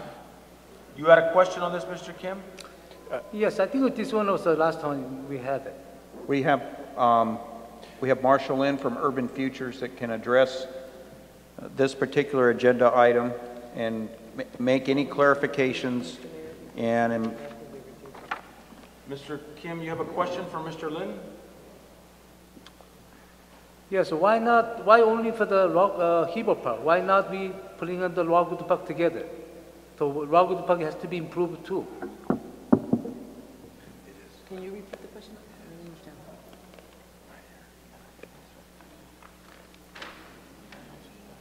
Mr. Kim, I'm extremely sorry and respectfully ask you to give me the question again slower. No, I wasn't going to ask you. I was asking our staff, the city manager. I'm sorry to you standing there to say something else. It's not belongs to your jurisdictions. What I'm asking the city is saying is why the only Heber Park is trying to focusing on that. Why not include the Rockwood Park together? The purpose of the long-range master plan was to, after the state legislature decided that we would no longer have RDAs, many cities in the state of California had excess property, and there was a procedure that was brought forth by both the Assembly and the Senate in Sacramento as to the way that the cities would get rid of this property. We have really, and by the way, you as a successor agency and you as an oversight board have approved the long-range property management plan in prior meetings. In fact, you approved it in May of this year. We have talked with DOF, and when there's an opportunity to put in a different piece of land known as the Armory area, which is, I think, an extremely important piece of land for the city. As we know, the Armory area is right next to a park. And in urban areas, if you can have or find a piece of land that you can get for free, and use that, maybe not next week, maybe not 2 weeks from now, maybe a year from now, but use that as parkland, that is a tremendous asset that you should probably take advantage of. The consequences that if you don't elect to go this route, that there's a procedure that is used that the land will then be sold, and the proceeds of that land then will be split between all the taxing entities within your jurisdiction. So we have an option on one hand, sell the land. Number two, take this valuable urban asset in the middle of town. And I've been around the city for 37 years, and we've talked about doing something with that Armory for a long time. We've also been trying to get it for a long time.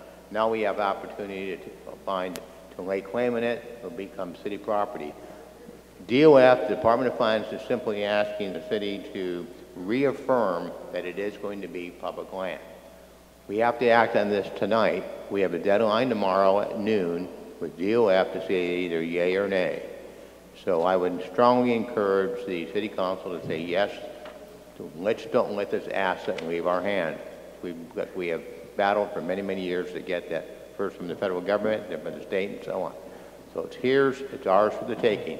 So let's go ahead and just get it. In the event that you do not have an approval today?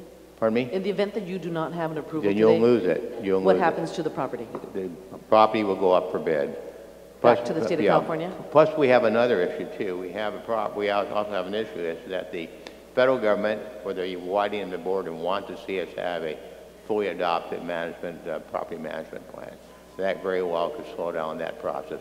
So there's a lot riding on this, But again, I want to encourage you, and I've been your advisor for many years, this is a golden opportunity to get a very prime piece of land. A very opportunity. It's right next to a park, and believe me, those pieces of land in this city that I know of, I've been driving around it for a long time, are extremely hard to find.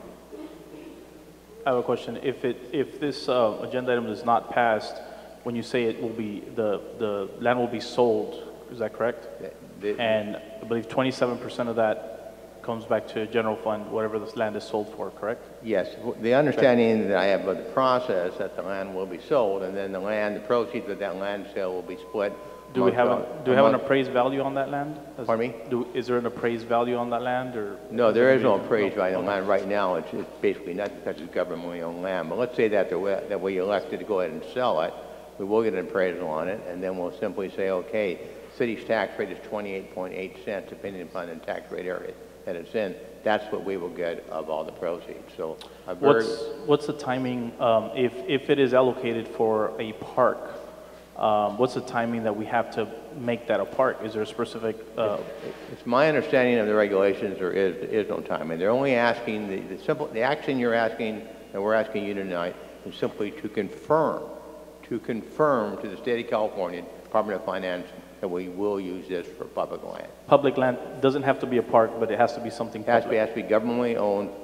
It could be a police station. It could be a fire department. It could be, as long as it's public. Any governmental activity would be acceptable. And there's no time constraints on whether we do something in 10 years or 20 years. It's allocated for that's why I'm saying government use. That's why I'm saying get the asset lined up. You've got it then.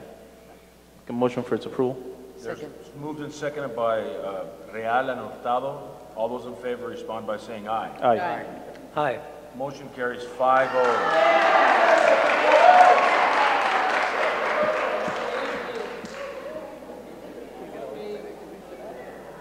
That applause wasn't for you, Marshall. It was for Kim.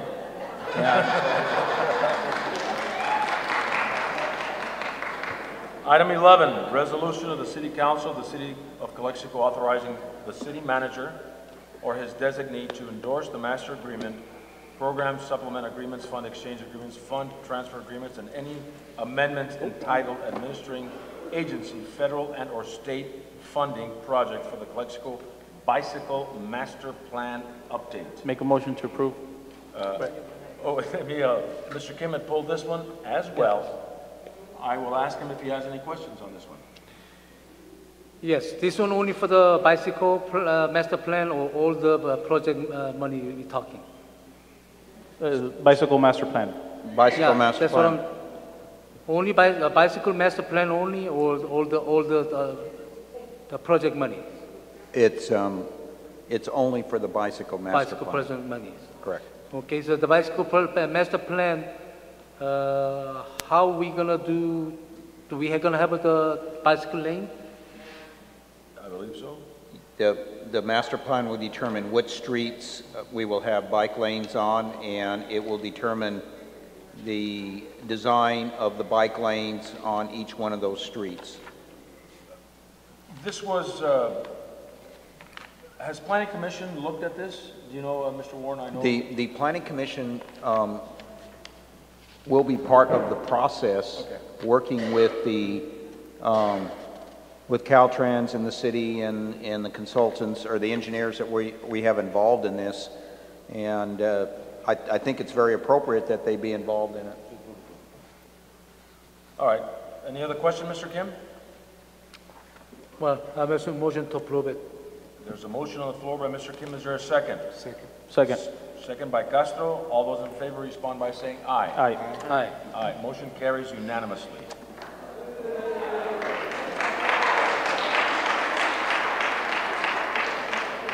Item number 12, award bid for the purchase of 3 marked police vehicles. And Mayor, And because my brother-in-law is the owner of the agency that put out for bid, I will recuse myself to not appear as conflict of interest. I will also recuse myself for conflict of interest of having a salesperson's license for auto sales. So. But I think you don't have a conflict of interest. Oh yeah. I'm sorry. What? Mr. Leal has a conflict of interest too. Well, under the facts that he has provided to me, there is a potential that he has a conflict of interest. Yes. Okay. Well, is there any questions, members?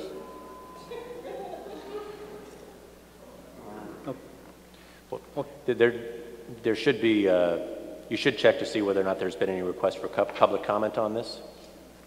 assume there's not. This one is 11, no? Oh, no, then 12. There is no 12 on the public comments? Okay. Okay, so any comment, Mr. Hurtado? Motion for its approval? I have a question. Mayor, it says here that only one company bid on this, or there's another company bid on this The purchase? city manager. I think we should have the police chief and his staff come forward to answer questions on this item. Yes, council members, what we did was in February, we put out a public bid like we normally do in the process, where we put it on our website and we put it out in the newspapers, and no one responded. So we put it out a second time about a month ago, and we only had one bidder respond. We finally had a second bidder respond yesterday, but it was too late, and of course they knew what the other bidder bid because this was already on the public record.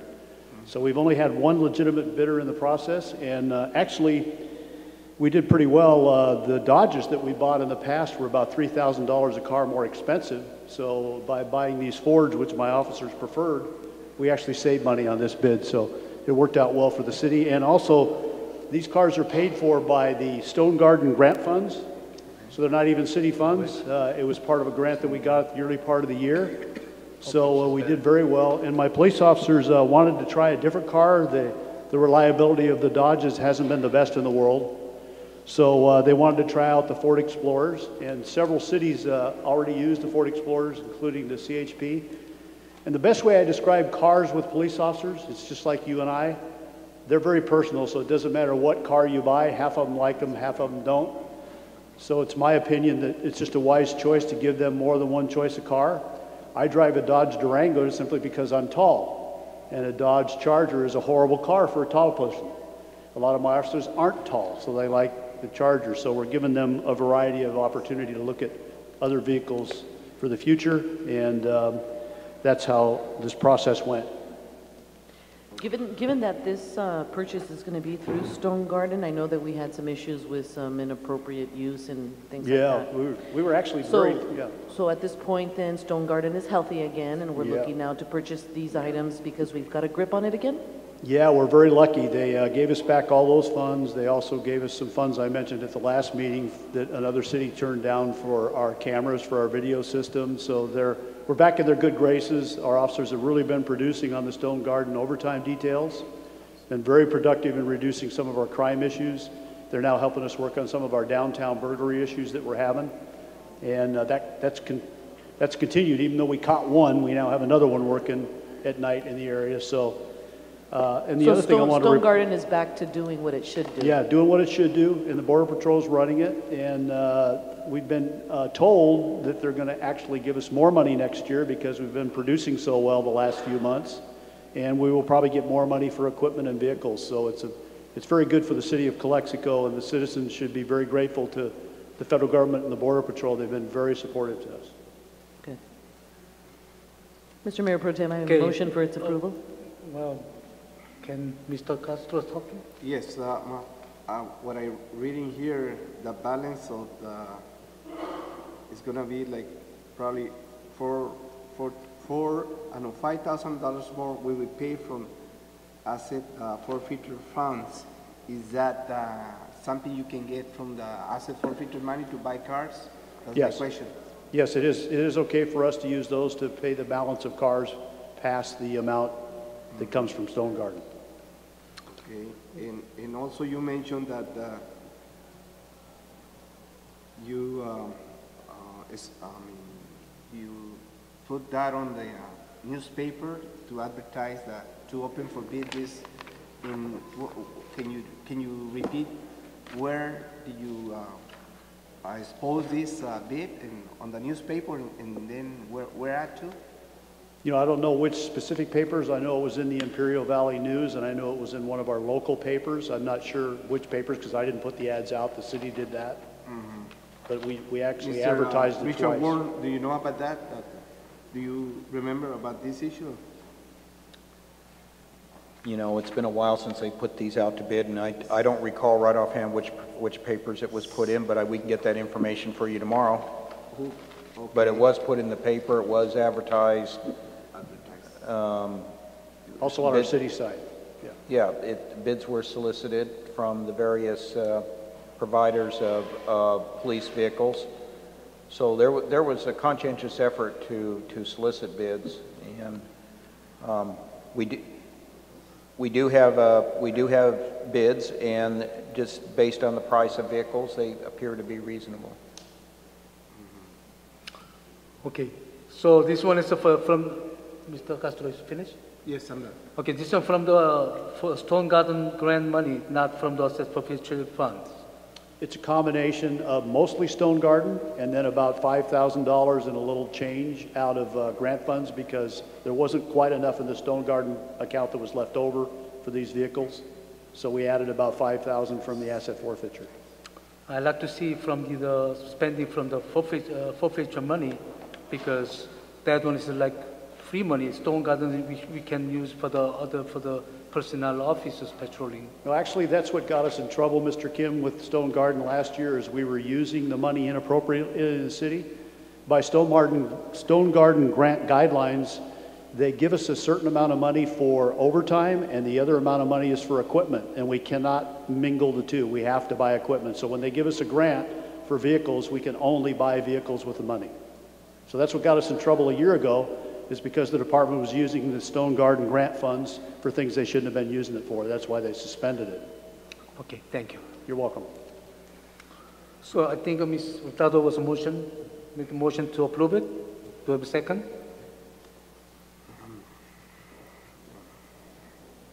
The motion dies lack of the seconds.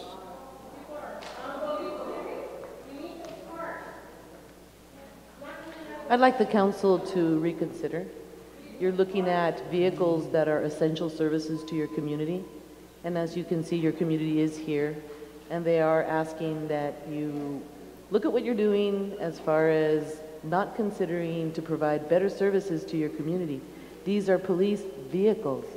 Police vehicles have no other use other than to police your city. So I would ask that you reconsider, Mr. Kim and Mr. Castro, these decisions that you're making at this point. As you can see, we do have 2 members that can't vote because of the conflict of interest. But you need to understand, if I may add, they are not anything else other than for your community. And I really do believe you ought to reconsider your decision as far as what you're doing in denying your community better services. I think if I may add one thing that I forgot to mention, if we do not buy these vehicles, we lose the money. So the city throws away $90,000. Is there a timeline for that? Yes, June 30th. June 30th is the deadline. Well, so there's please. Okay, is there any motions? My motion stands, Mr. Pro Tem, for its approval because these items are for your community. So do we have seconds? I think the motion dies by the lack of the seconds.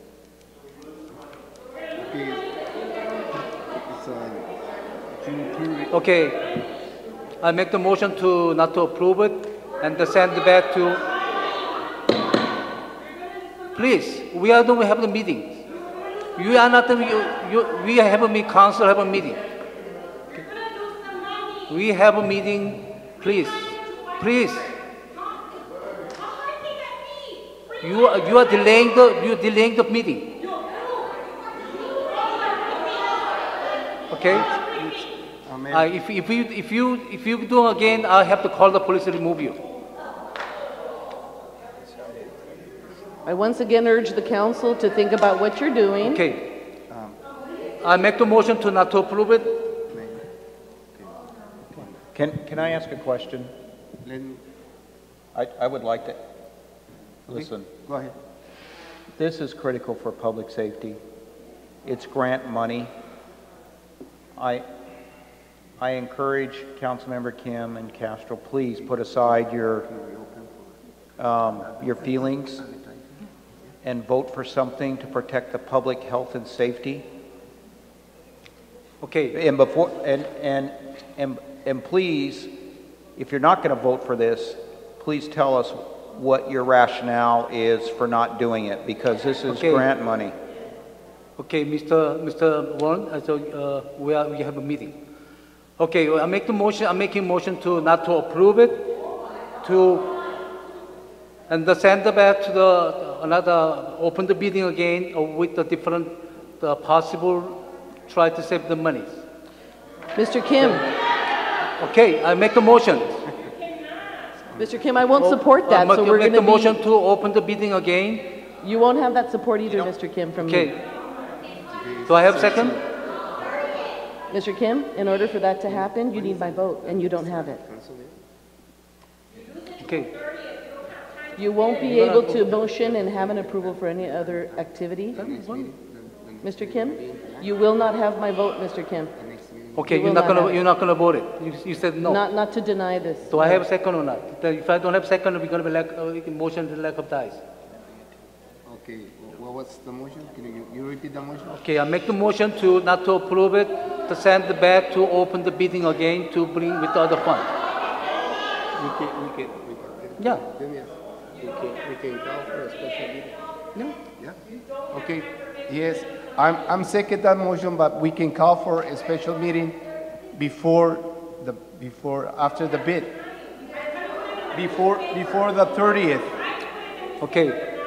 Could we have legal intervention here? Can somebody explain the bid process, because apparently they don't understand how long it takes for us to bid. Okay, you're not permitted to talk. Sir. So please go sit down. All right. Yes, we already have a police chief to explain the situation. So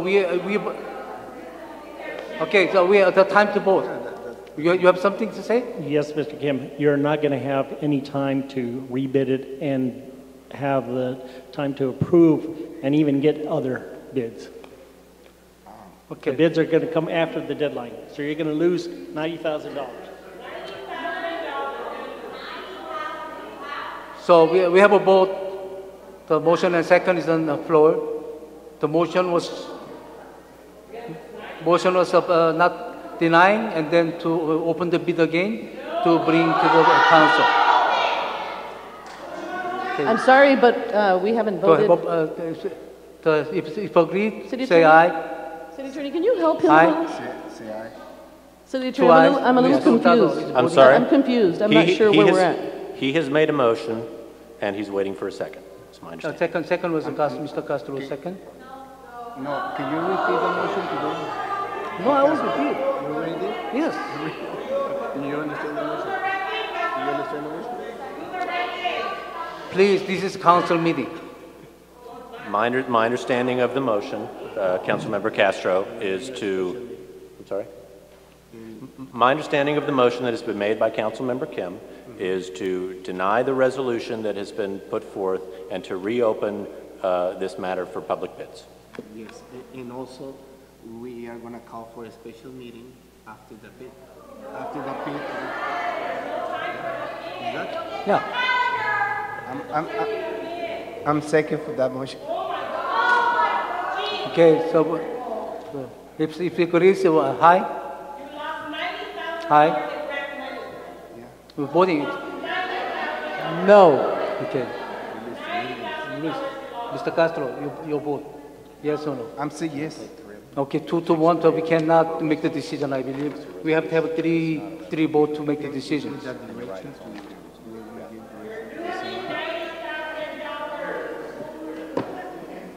Okay, so we go next.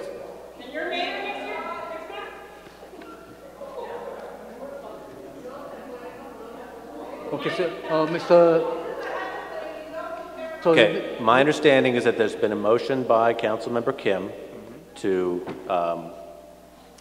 deny the there's no proposed resolution, so deny the recommendation set forth in the staff report and reopen this out for public bid. Yeah. And that is the only motion, correct? Yes, bring to the council again. And has there been a second? Mr. Austin? We have a second. Yes. Mr. Austin, I believe that what's really important right now is clarification from these council members, because when they give direction, they need to have a little more meat in it as far as why are we sending it back again? Did they not like where it was advertised? Is there other options that they feel would be better to where this needs to be advertised? We need to be very specific. We're sending something back that doesn't seem appropriate, and without enough explanation, you're leaving the citizens hanging because we don't read minds. And so we do need to understand, especially for staff, to be given appropriate direction and with exact information and instruction, because this is not, we're not going to read your mind, and if you're doing this in this manner, at least be a little more specific. Yes, I already mentioned it about this one. I like to see from the forfeiture money, we can use the Stone Garden for the more reasonable, another benefit. And second reason is our bidding process is not well published. Okay, I will say that the motion is unclear in the sense that if I understand correctly, the money is going to go away, so what you are rebidding is unclear. You cannot necessarily rebid for something that you do not have money to pay for, so if you are commanding the city to rebid to use general fund money, that should probably be specified in the motion. No, not the general fund. Well, but I mean, if I understand correctly, once July 1 comes, this grant money, and staff can correct me if I'm wrong, will not be there. So if you go out to public bid and you are bound by that, you will be using general fund money. I'm asking to try to use the forfeiture money. He's telling you that he can't, Mr. Kim? And the bidding, we need to rebid. Okay, well, if that is your motion, you would need to specify specifically in your motion. Right now, your motion is to rebid under circumstances that will not exist 2 weeks from now. Well, I'm giving those instructions specifically. Giving them, reopen the bid to try to use another fund for future monies. Okay? So 2-1, anyways, we not passed. So this item didn't pass tonight. Okay, please, Mr. Bostic, we need to come down. Okay, please. Okay, number 13. So, City Attorney, I'm sorry, one more time, clarification, please. Well, I'm not sure. What just happened? What did not pass? I'm sorry, I'm talking to the City Attorney. If I could have clarification, please. This is too confusing. Well, there was a motion, there was a request for, there was a second to the motion, there was a request for clarification of the motion that was not given, and then there was never a vote. That's what I understand just happened. No, we took the vote. Okay, I didn't hear a vote. I give the clarification, and now you lawyer, the attorney act like you are another council member. No. Okay? That's why I didn't support you. Mr. Kim, we are trying to understand you, Mr. Kim? Yes, I already telling the instructions to clarify the motion, and the city lawyer doesn't want to understand the motions. No, nobody understands you. Yes, I told them. If you just tell me the clarification. Reopen the bidding, and try to use for future funds. Okay. Then the motion is as stated in the record by Councilmember Kim. Yes. Okay, so I just want to inform the council that that means the 90,000 is gone. We cannot get that money back, so there's no bid to be had. So we're finished with that project. We can shortening the bidding process.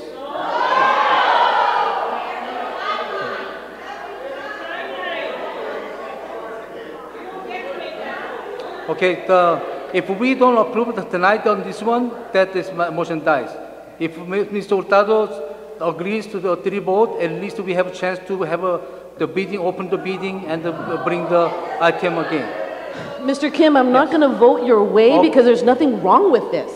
Why would I go and do something else when there's absolutely that's nothing? What you believe. There's that's nothing wrong with this, and then there is a deadline. Okay, this didn't pass the agenda, these items. Number 13. Can we call the real mayor back, please?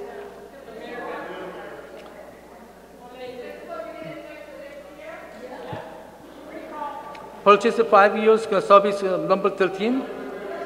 I'm sorry. I didn't hear a vote.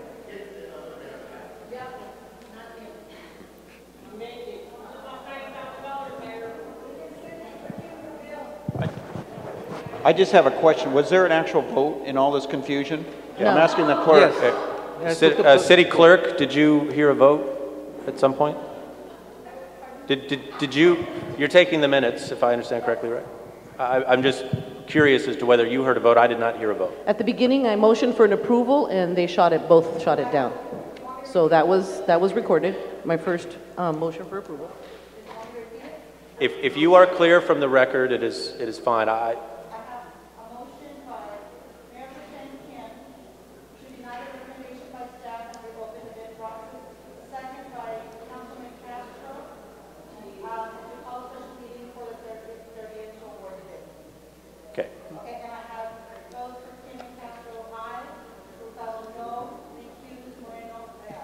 Okay.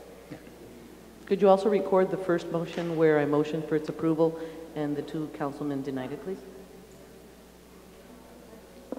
Could you please also record the approval, motioning for the approval of the item, which I did, and the two gentlemen? Okay. Okay, so this item is not passed. Number 13?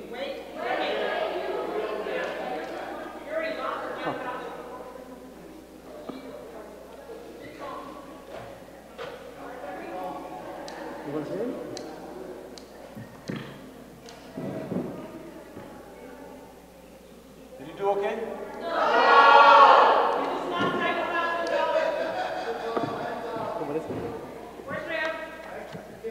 Mr. Number Real, 13. excuse me, Mr. Real is also in a conflict of interest because he is purchasing a security company. For the No, next- number 13. For number 13. The emotions carried out the door. And sales tax revenue? And safety. And safety? There's no logic. From what I read on this item, there's a time limit by June 30 that I believe they have to be paid. Well, we give the option to bring back again, but we didn't have vote. That item Two is and one. closed. This item is closed. I will not comment on it. So we'll move on to number 13. Purchase a 5-year service agreement for the care and maintenance of the citywide security surveillance system. Chief Bostic? Yeah, we, last 2 weeks ago, this item got tabled. It was part of the new video system that the council approved. And the second part of that was a 5-year warranty and service program. These are obviously very expensive systems at $768,000 that we're paying for out of asset forfeiture. And the other part of that is a 5-year warranty program. And we have to purchase this simultaneously because the equipment we're buying, a typical camera costs $20,000 to $25,000, and they're expensive to replace. And you can only buy the warranty when you buy the cameras. So they need to go together. So the question before the city council is do you want to have the 5-year warranty program, including service? This is very sophisticated camera equipment and systems that run it. And so we're asking for the warranty program that, again, that we'll pay for out of asset forfeiture over the next 5 years. And it'll guarantee our system works, has the most updated equipment.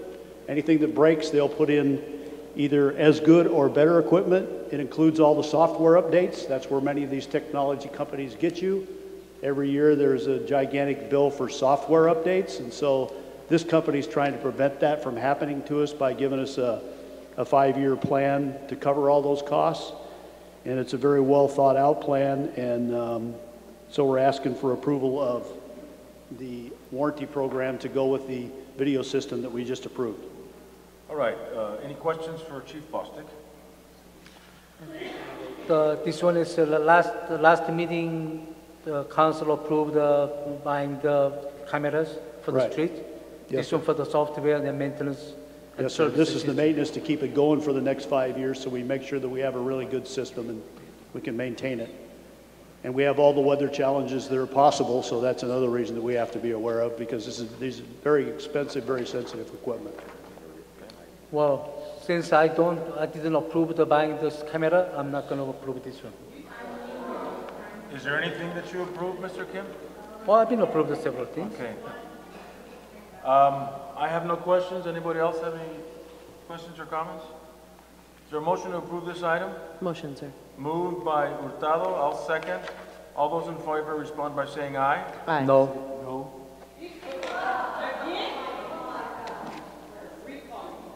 It's apparent that we have some council members that are unaware of what's really going on. And I encourage them to go to briefings and stop getting in the way of progress.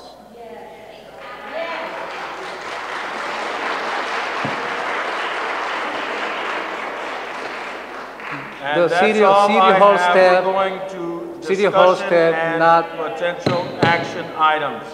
Number 14, Business Improvement District request to waive parking meter fees for the month of July through September 7, 2015.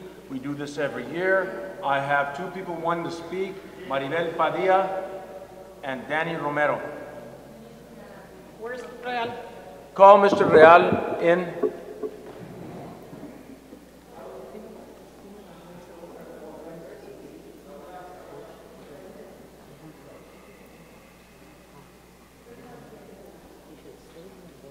Maybe we should bring that back to Ms. Hurtado made a good point, City Attorney. Mr. Real recused himself because he is planning to open up a security business, but he doesn't have one now. Is he still in conflict of interest? I don't believe, based on the facts that have been provided, that he has a conflict of interest with respect to the video cameras. Okay. So I will bring it back. You do not have a conflict of interest on this item, number 13, Mr. Real? Because it didn't pass 2-2, you do not own the company yet. Well, I'm in negotiations on buying it. But you do not own it yet. Well, if the attorney says that He that's says not you the do not. case. Let's.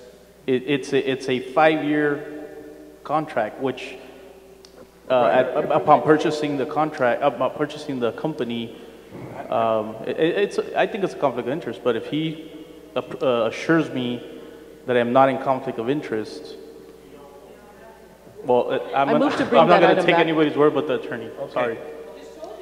Is that correct, attorney? Well, first of all, before a council member recuses himself from a council meeting, they generally are required to state the basis for the recusal on the record. It's my understanding that the potential here is that there has been negotiation with an unnamed video camera company regarding this issue, regarding potential purchase, etc. And on that basis alone, I do not believe that this presents a conflict of interest under the Political Reform Act. But those are the only facts that have been divulged at this point. Okay. So are we voting on it again, or it's coming back next meeting? We're going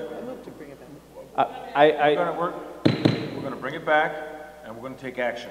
Back when? Today? Right now. Well, the thing is, I didn't even go over it because of the conversation I had with him. This was it was carried over from 2 weeks ago. 2 weeks ago. And we had a lengthy discussion 2 weeks ago. Well, It's only a service agreement, well, very standard. yeah, I haven't done my homework on it. I'm not going to vote on something without doing my homework. We had this item last time, and you were briefed twice. So, okay, well, I'm not. Okay, that's fine. That's fine. If you want to table it and have a special meeting once I do my homework, that's The fine. the item has already been voted upon, and Councilmember Real does have the ability to leave voluntarily, even without a conflict of interest. Okay, so can we table it for the next meeting? It can pass. you want to table it? Yeah, or have a special meeting this Thursday. Wait a minute, Mr. Kim. Wait a minute, Mr. You're voting no, so just be quiet. Mr. Was the vote already taken? Hold on. This item did not pass. It was a stalemate 2-2. Okay, so it did not die. It just didn't pass. It can pass, yeah. They can bring back, okay. So what we can do, if you like, is there a time frame on this, Chief? No, we just have to do it within the next couple of weeks before we purchase the equipment, because you have to buy the extended warranties and the service plans when you buy the equipment. Okay. So all we're doing is delaying the video system. All right. We can table it for the next meeting. That's We fine. can table it for the first Tuesday in July. Yeah. When you'll have a new mayor. All right, moving right along. Business Improvement District, we have item 14, Ms. Maribel Padilla. Is there anybody from? I have a question for Mr. Tado. Do you think Calexico is dirty? The cities, the streets and the alleys are dirty? Yes. Mr. Moreno, do you believe there's trash in the alleys? Some areas. Yes. You've already stated and posted pictures.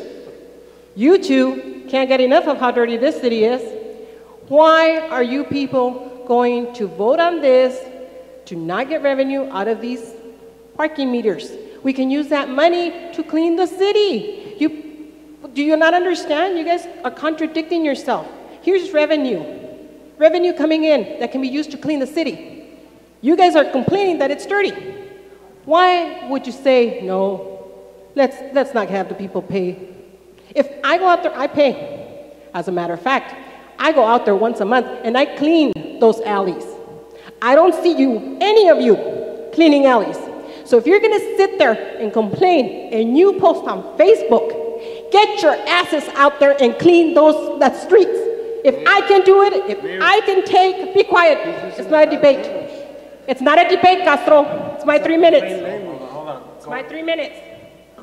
If I go out there and I take kids from the high school, if I go out there and take homeless people to clean the streets and these alleys, nothing stops you five from going out there together and cleaning too. This is your city. We are paying you to be here for the city. Go clean. Stop complaining. Go clean. And don't go and pass this so we don't get revenue. It doesn't make sense. We need the revenue. Hire more people with that revenue to go clean the city. But if you pass this, quit your complaining and get your asses out there and clean the city. Thank you, Ms. Padilla.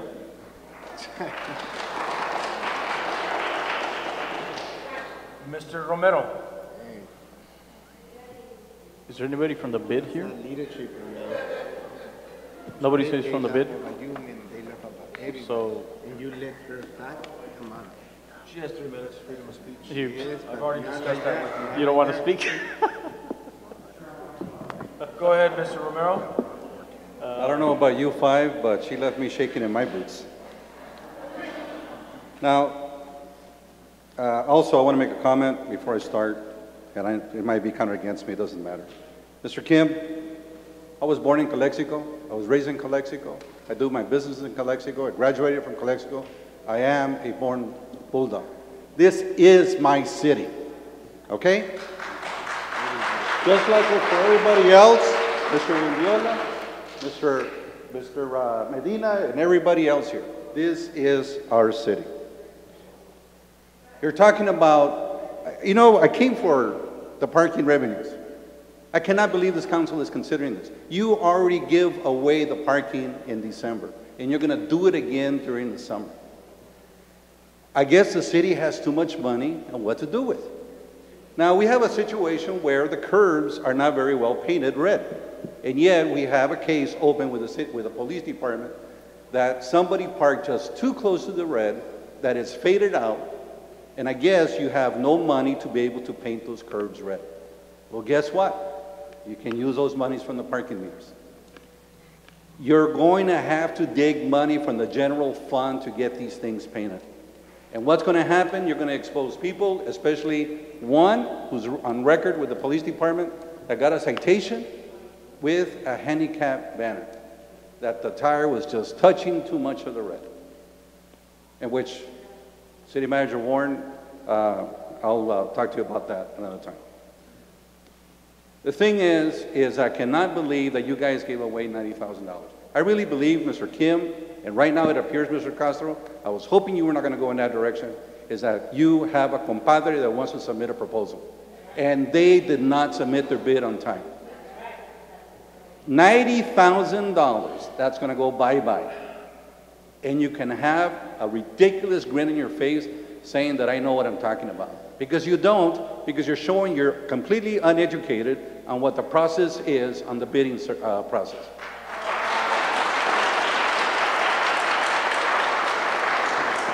I came for something else, to talk about the parking, and I cannot believe this. Now, this issue, speaking to Mr. Kim, you should recluse yourself. You should recuse yourself because you're a downtown merchant and you benefit from this. Now, I will say this, Councilwoman Hurtado, Councilman Castro, they're in a different business. I can see that they do not have to recuse themselves. You must. Thank you. Thank you.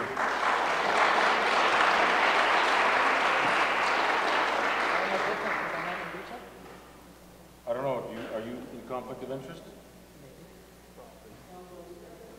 I own a business in downtown. I'm a tax preparer.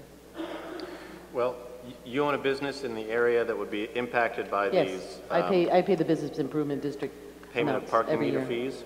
Yes. Which I don't know. It is what it is.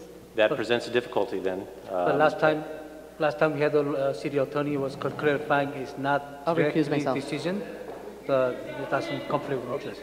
Okay, Ms. Hurtado's recusing herself because she owns a business downtown.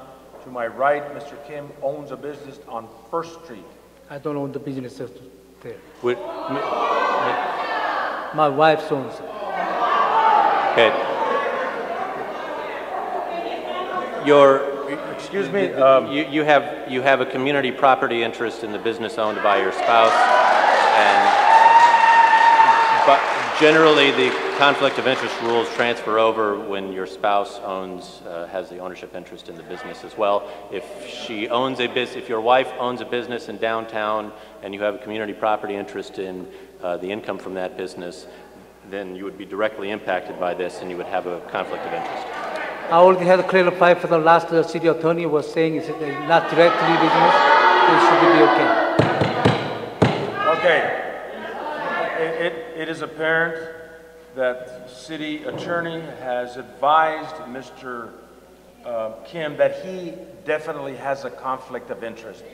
I would recommend you, Mr. Kim, to recuse yourself just as we did in our conflicts of interest. You do sell groceries downtown, so I suggest that you recuse yourself.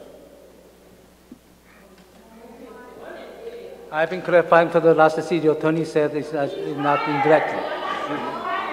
I would like to note, can the council vote to recuse him?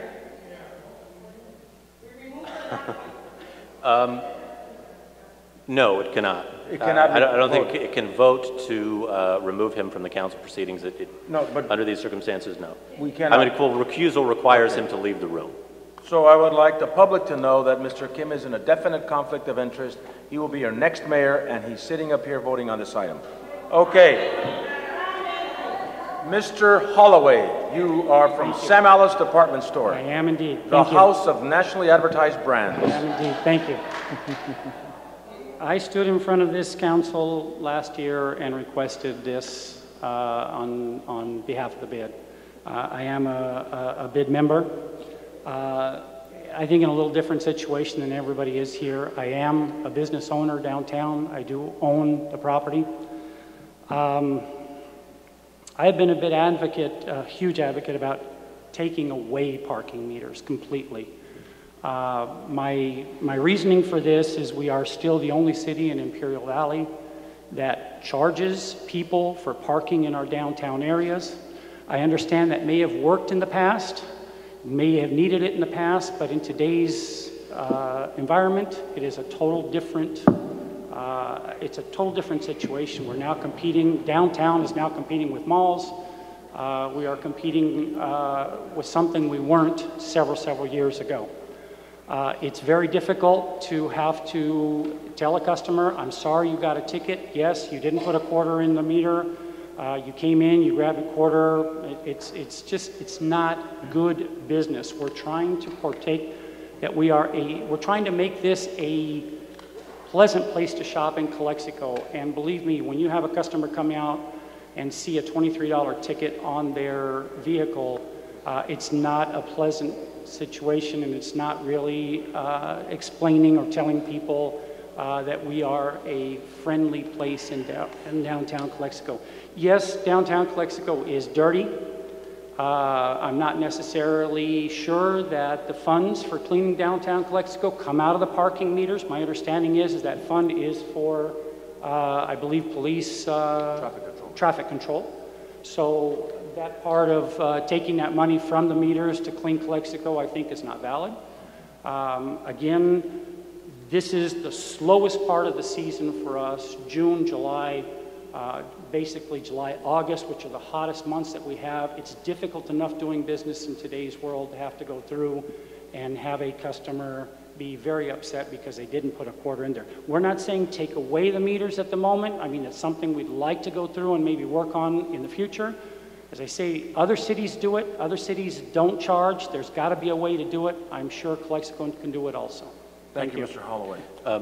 Before we move on to the next public comment, can I address the recusal issue again?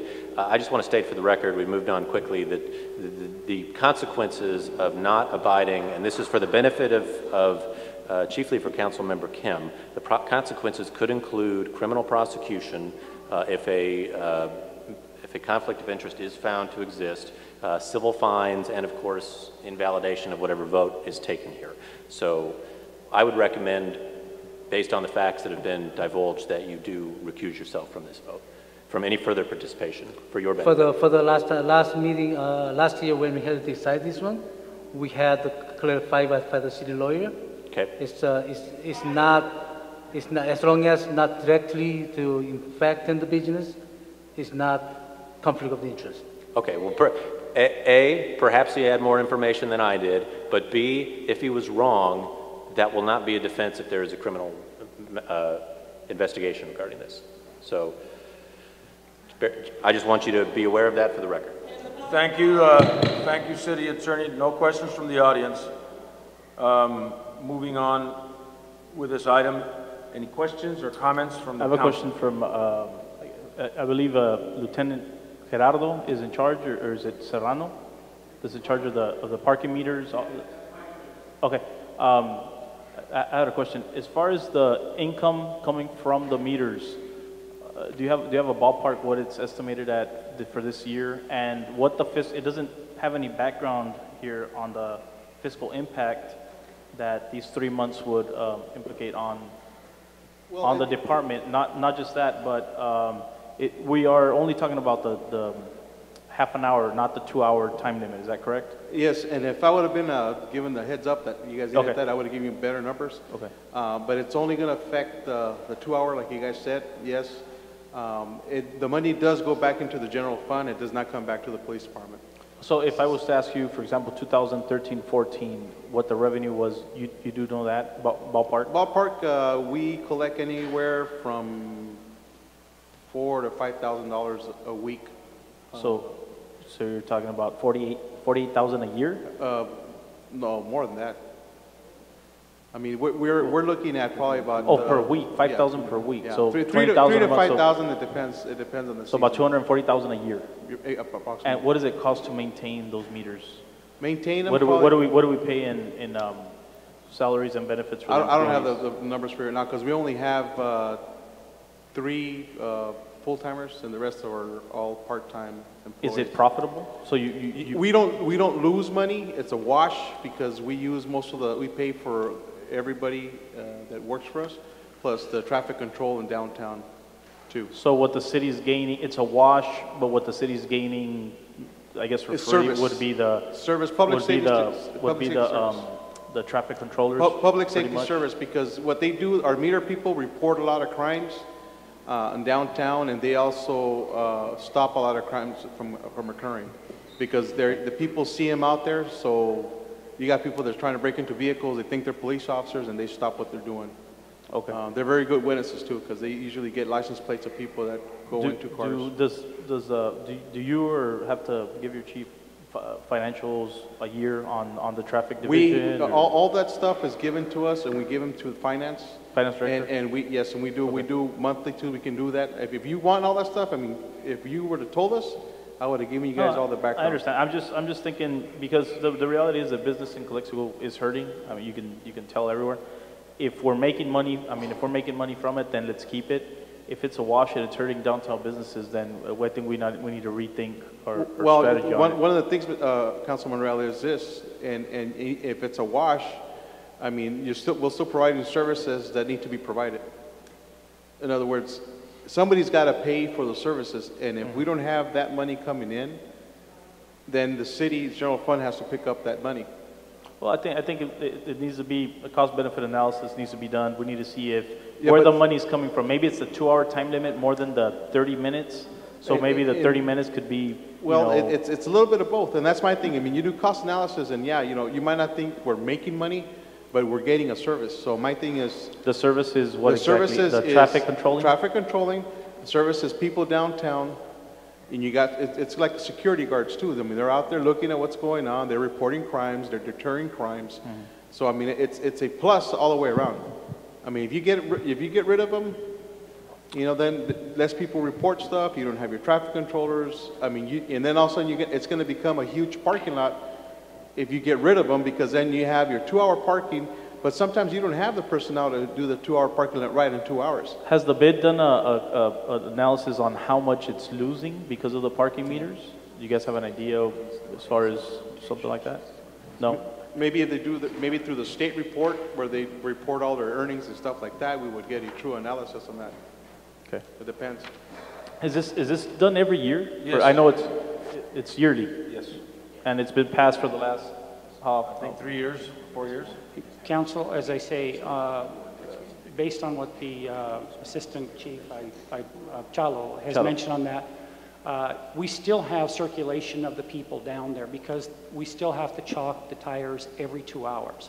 We're not asking for that to go away, so the patrols are still circulating.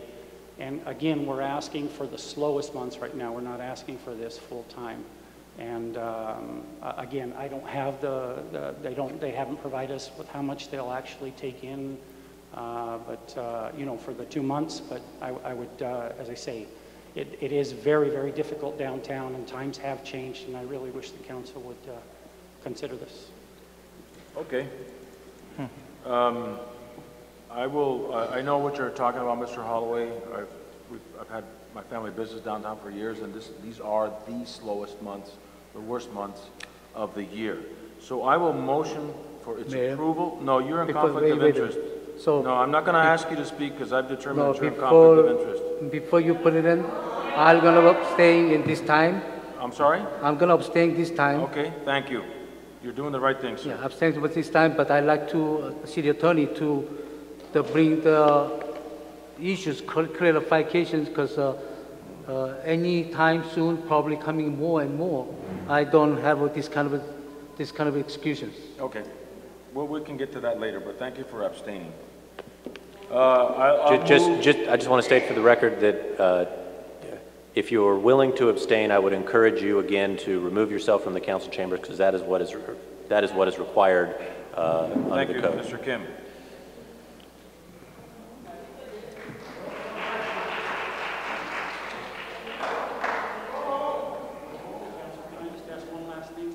Knowing that we are the only city that still does it, is there any way that maybe we can actually put some kind of a survey together or something together to find out how the other cities are doing this without going through and charging people for parking I think downtown? the bid should take the lead in that. Okay, very well. Thank you. All right. Thank you, Mr. Holloway. I'll move for its approval. Is there a second? I'm second to approve. Thank you, Mr. Castro. All those in favor respond by saying aye. Aye. Aye. Aye. I guess I'm cleaning downtown. I guess we're cleaning downtown, John. Motion carries. Could you have Mr. Kim and Ms. Hurtado come back in? All right. And we're on item 15 of 25. Got nothing but time.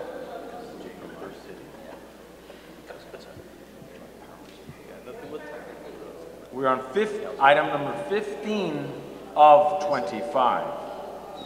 Just to give you a little heads up. Okay, number 15 is the appointment of a designated director and alternates to the California Joint Powers Insurance Authority. Mr. Warren, if you could give us some background information on this item? Because the California Joint Powers Insurance Authority is an organization where cities have come together to provide insurance to each other, in accordance with the documents governing the operation of the organization, the city is entitled to have a director on the board of directors as well as an alternate. So the city council tonight may appoint someone from the council to sit on the board along with an alternate. Thank you, Mr. Warren. I had Daniel Romero who would like to speak on the appointment of the JPIA. Would you still care to comment, sir?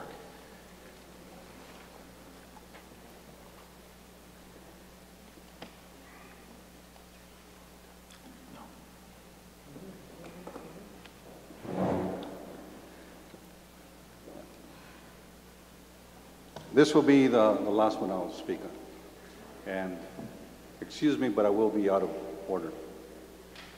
Mr. Kim, while you're saving pennies for the city of Calexico, you just blew away $90,000. And all the extra time that we're spending here at $250 an hour for the city attorney, it should be on your tab. Because you're the one that's causing these meetings to last too long and why we're paying the attorneys as much as we are. Thank you. Thank you, sir. Is there a time limit on the hall? On the what? On the hall? On the... No, I think it's by 24 hours a day. Appointment of designated director and alternates. I would like to appoint Mr. Kim as a designated director and Mr. Castro as an alternate. I feel that having the opportunity to experience firsthand what the JPA is all about will be a professional growth for them, and that'll be making better council members. Thank you, Mayor. I second the motion. Motion to approve Mr. Kim and Mr. Castro. Will you accept the duties of director for JPIA and alternate Mr. Kim and Mr. Castro? I'd like to put the mayor and mayor pro tem. Instead of me, just person's name is positions, supposedly the mayor at that time. Okay, so what we'll do, very good point, we can put the mayor and the mayor pro tem for fiscal year 15-16. Is that possible? Yes. Yeah. Well, do you know who those individuals are going to be? To my right will be those individuals.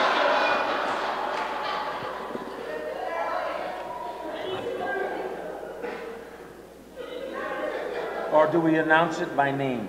Well, you should announce it by name, although you could designate that whoever is later appointed as the mayor and mayor pro tem and phrase the motion in that way. It all depends on how you phrase the motion. I really would like to see Mr. Kim and Mr. Castro in these positions, because having gone through what I went through with Mr. Real and dealing with JPIA almost on a weekly basis, I think it would make them better council members. Bring them understanding on what really happens in that area. So I made a motion to approve Mr. Kim and Mr. Castro. Hopefully they'll accept that nomination. It was seconded by Mr. Real. Please vote. All in favor of having Mr. Kim and Mr. Castro as director and alternate to the California Joint Powers Insurance Authority Board, please respond by saying aye. Aye. Aye. Aye. Gentlemen? Thank you, Mr. Castro, for serving. Mr. Kim? What's called the... I'm abstaining. Okay, the motion carries 4 with Mr. Kim abstaining. And I think this is an important part of your leadership, Mr. Kim, to step up as the new mayor in the next couple of weeks to really lead our city to what you want it to see. And your vision will be out there. Oh, I already have my vision. Don't worry about that. Okay, moving right along. Number 16, please be quiet. Number 16, direction to interim city manager to request proposals from insurance providers for liability and workers' compensation insurance. Although I feel this point is moot, Mr. Real, would you feel that we need to do this at this time? I believe that we should have options. So speaking with the city attorney, I believe he said we can make a motion to approve this and have 2 members of the council be the subcommittee that will work directly with other insurance companies and other general liability coverage and workman's comp coverage to see if there is an opportunity to get a better rate out there or have something in case of another incident. Would you like to serve on that subcommittee? I sure would. Mr. Mayor, I'm a little confused on this item and why this item was brought onto the agenda in that it may be redundant. If you will recall, Mr. Mayor, you have already initiated a search, and that initiated about 2 weeks ago with our risk manager, Mr. John Quinn. So a search for a new company, being that we didn't know what the vote was going to be today, the mayor decided to move forward with his duty as mayor, being that there wasn't any other direction going on for a new search, being that we had such a tight squeeze of time to find a solution before July the 1st. An effort has already initiated, and it's already about 3 weeks into its progress. I know that we went out there, I think you mentioned Willis earlier. Willis was contacted, Mr. Quinn. I don't know if you'd like to detail that we've already initiated that, so I don't know if you want to, if this council would like to merge what is already initiated, because it's already 3 weeks in advance, or to start something completely new, because I want to make sure we're on the same page. I actually talked to the executive director of Willis, I believe, in Los Angeles. He said he doesn't have any confirmation from the city of Calexico that's any direction to look for insurance. Has that been done? Yeah, we have correspondence. He's been able to provide it to the mayor tonight. Okay, so we can continue. That's not a problem. But we do need we need to vote on 2 council members that will be the delegates for that. Yeah, I'd like to be there. Well, first of all, the item is only to give direction to the interim city manager. Yeah, but I'd like to see Mr. Real, having brought it forth, I'd like for him to initiate, along with Mr. Kim, those options, and then meet with city manager to find out. This burden should not all be placed on the city staff if we're bringing it up. Correct. Yeah. Motion to approve. And so are we amending it to have the 2 delegates? Yes, we can include Mr. Real and Mr. Kim. Motion to approve. Wait a minute. Delegates or subcommittee? Subcommittee. So the subcommittee will be there to advise only, because we do have a risk manager that's job is to do that. No. It's just for them to look at insurance providers, bring a list, discuss it, see what's available, and then they can bring it to council for us to discuss it. Correct. Okay, once again, you keep saying in the plural, providers. There's already a direct contact with one company, which is Willis. But Willis is not an insurance company. They're an insurance broker, so they work with hundreds of insurance companies. We'll allow Mr. Real to investigate the possibility of more providers, along with Mr. Kim. The only problem is that his research the only problem is that impeccable. Mr. Mayor, the only problem with this researching a new company is that in order to do that, nobody's researching. In order to be able to research a new company, you need to have access to losses, past losses, just like we discussed right now in closed session, past losses information, and fill out forms and all that kind of stuff. So us as council members and policymakers, I don't believe it's necessarily our place to get so involved. I think that's where the clarification is, because we thought, and I know you did too, that Mr. Real and the balance of the council was going to be doing their own search, which in fact they did not. So then it needed to be staff, and staff initiated that. So I just want clarification, because if we're going, this is a big issue as far as our insurance coverage, our workers' comp and liability. Let's do it correctly. Let's not be overlapping each other. Let's work together. And because this already had something initiated, I think we need to respect that, and respect that our staff has more access to the information that this council does not. Okay. Yes, council, they're going to be, it has to work with the city staffs. I think the attorneys have done this in other cities. I'm sure they can help us go ahead and facilitate exactly how this works. But Willis is a reputable company. I mean, this is what they do. So the only thing that would be is the council members that are the 2 council members that will work together with the staff. It's just similar to the hiring process of a city manager, just as people in the middle of both to get a good feel for the process. What we'll do is we'll go ahead and initiate the process, and then we will bring to the subcommittee, but also share it with the other council members, the results of what we have, so that the process is completely transparent. We're not opposed to looking at different options, and we will go ahead and do that. So we're ready to go. Okay, so there'll be a search with staff, legal involved? Well, obviously, we're going to have to, when you look at coverages, and if you've done requests for proposals for insurance, which I have done in the past, and so has John, we can go ahead and solicit those proposals, and then what we'll have to do is, if whoever responds to us, then what we'll have to do is do a spreadsheet to ensure that the coverages, the exclusions, the comparisons.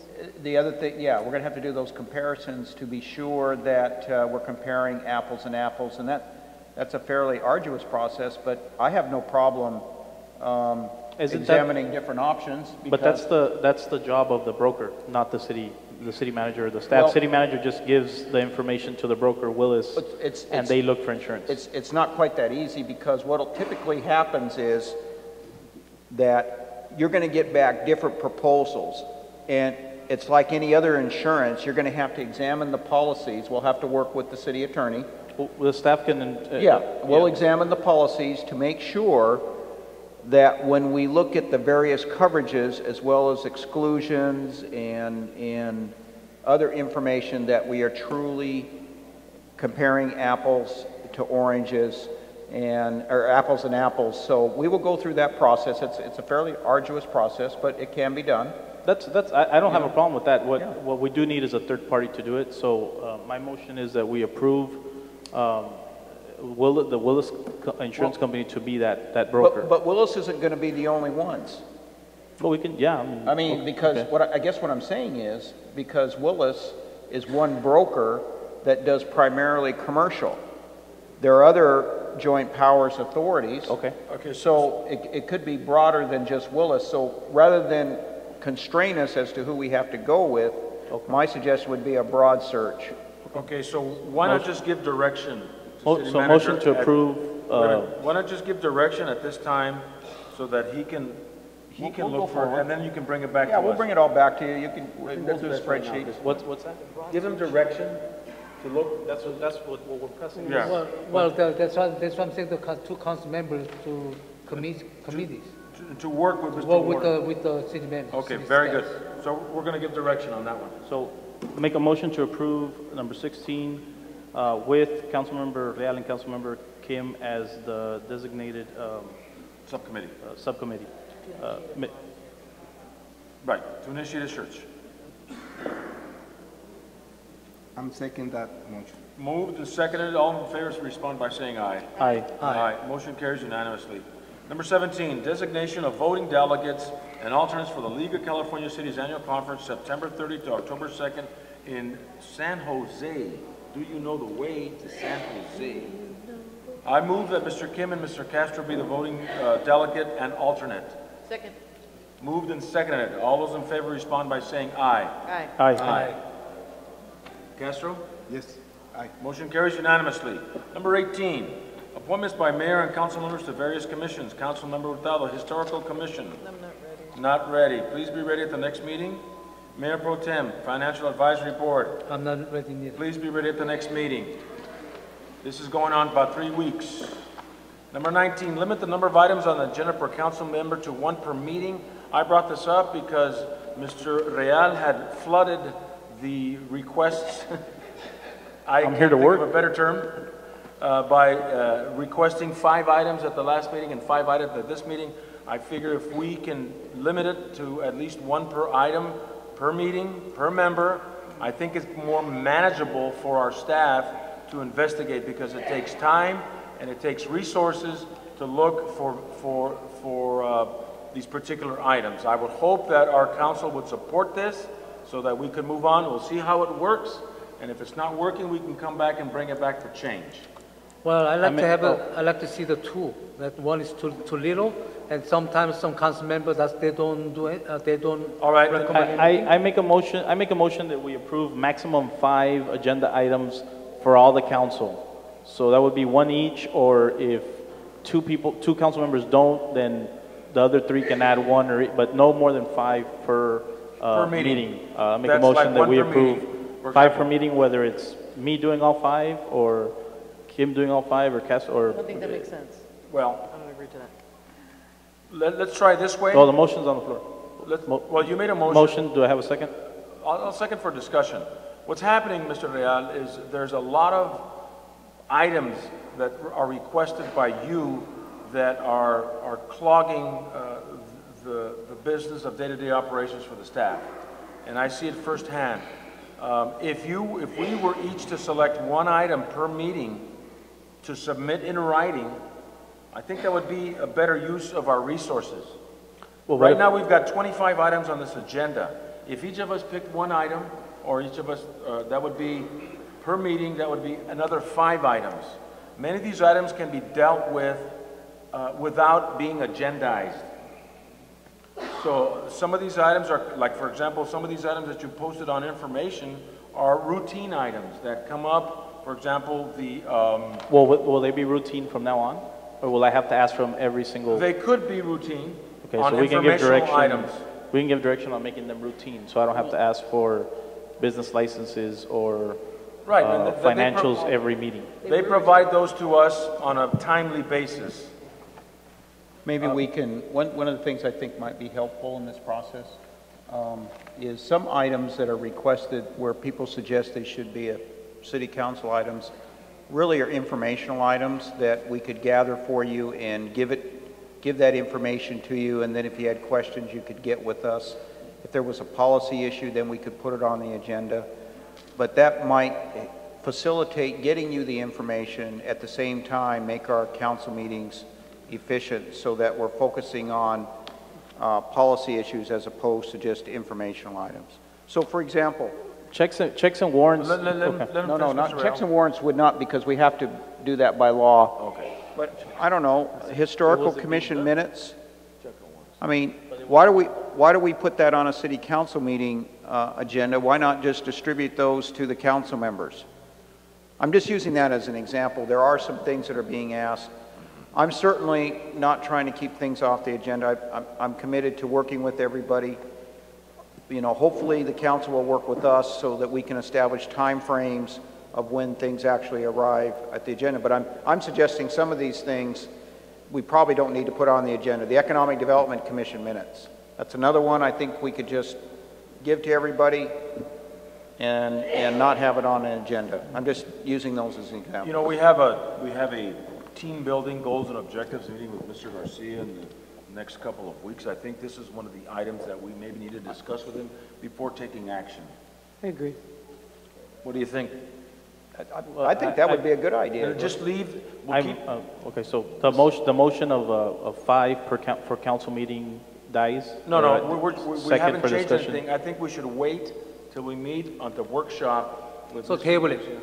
So we can table this item and continue as. So as of right now, we'll continue the same way we are. Business as usual. So I can have 5 agenda items next week. Well, you can request them. Now, whether or not they get on all at the same time is another matter. Okay. Okay, moving right along. Informational items. We need to make a motion to table, correct? Okay, motion to the table. Second, all those in favor respond by saying aye. Aye. Aye.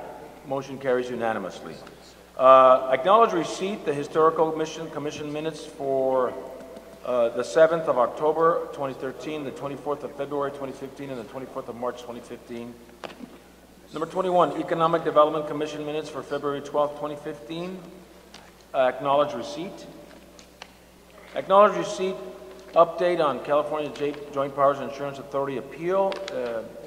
I think that's a moot point. I think I'll call, well, I'm sorry, the appeal.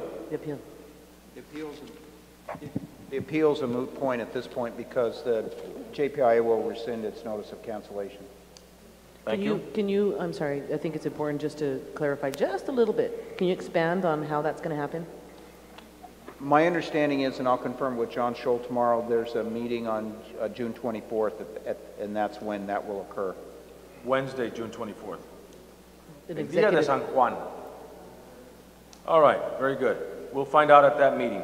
Receive and file the fiscal year-to-date May 31st financial report of revenue, expenditures, and cash position.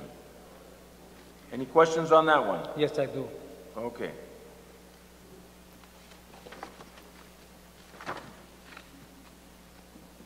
I see that one at the revenue.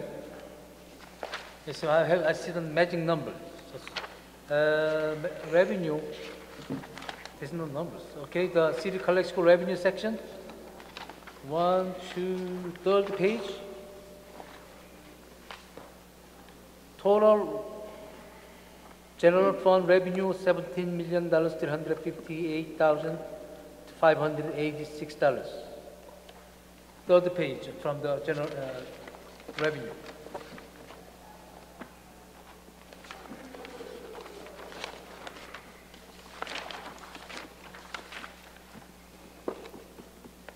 And then, when you go to the expenditures, general fund expenditures,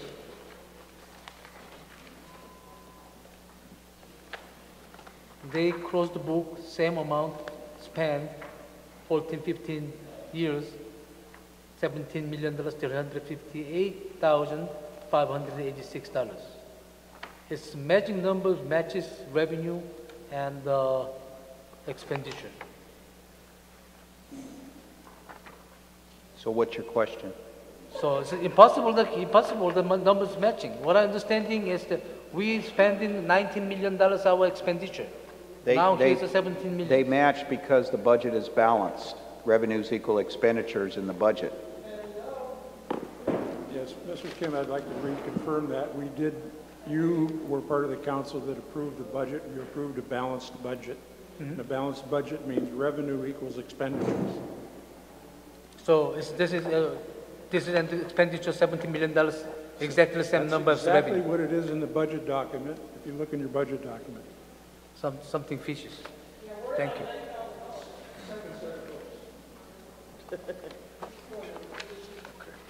Any other questions on this item? Okay, moving on, seeing acknowledged receipt. Thank you very much for providing that information to us, Mr. Quinn. I actually have a question for Mr. Quinn. Go ahead, Mr. Quinn. Leal. Can we? I have a question. On page, Mark, where it has the revenue to date general fund for period ending 5/31/15, it shows an under budget of $2,078,000. Now, that's not including. So we're just waiting for one last month. Is that correct? Which should total that amount to be able to be at a balanced budget for this actual year. Correct? Correct. We have receipts as of the end of May are 15.2 million. 15.28 and in order to match the budget or reach the budget, we have to collect over the next 3 months because we do have a lag in sales tax of 2 months. And that's mentioned in here. It discusses timing up in front. We need to collect 2.07 million to reach the 17 million within the next 3 months. And that'll include sales tax of about $650,000. It'll include a small property tax and some more larger items in lieu and charges such as permits. But June 30th is the end date for our June fiscal 30th year. is the fiscal year end date. Correct. But like I said, there's a lag in sales tax.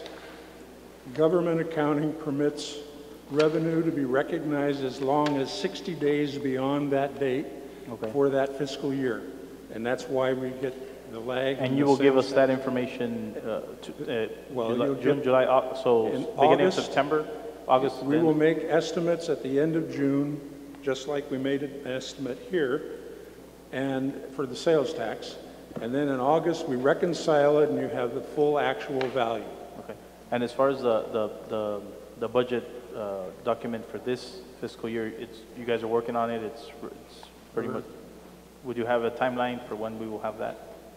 for The new budget, 15, 16? The proposed. The proposed budget, I'm the sorry. proposed budget yes. we expect to have by the 20th of July. 20th of July, thank you. Acknowledge receipt for number 23. Number 24, acknowledge receipt overtime report for pay period ending June 7, 2015. Did we make a motion to approve 20? No, these are all informational items. Okay. We're just acknowledging our receipts. I do have an item from number 25 from Mr. Manuel Yanez on delinquent business licenses. Do you still want to speak on that item? Come up, please. Do we acknowledge the overtime? Yes, we acknowledge the overtime. Manuel Yanez, civil engineer. Finally, I had the opportunity to speak on this item. 4 or 5 months ago, I think 4 months ago, I was hired as a civil engineer by a lady here in Calexico.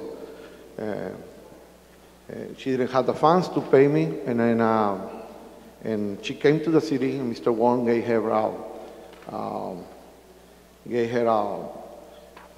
he mentioned that the city will pay the engineer, but for some reason that I don't understand, I didn't get paid. My check was on hold. Not 1 week, not 2 weeks, 3 weeks, 4 weeks. No, it was 2 months. When the check was ready, a person told that I didn't have a business license. For the record, I do not own a business in the city of Calexico. I own a business that is located in El Centro. I'm a professional engineer. I believe myself that I do not have to pay business license.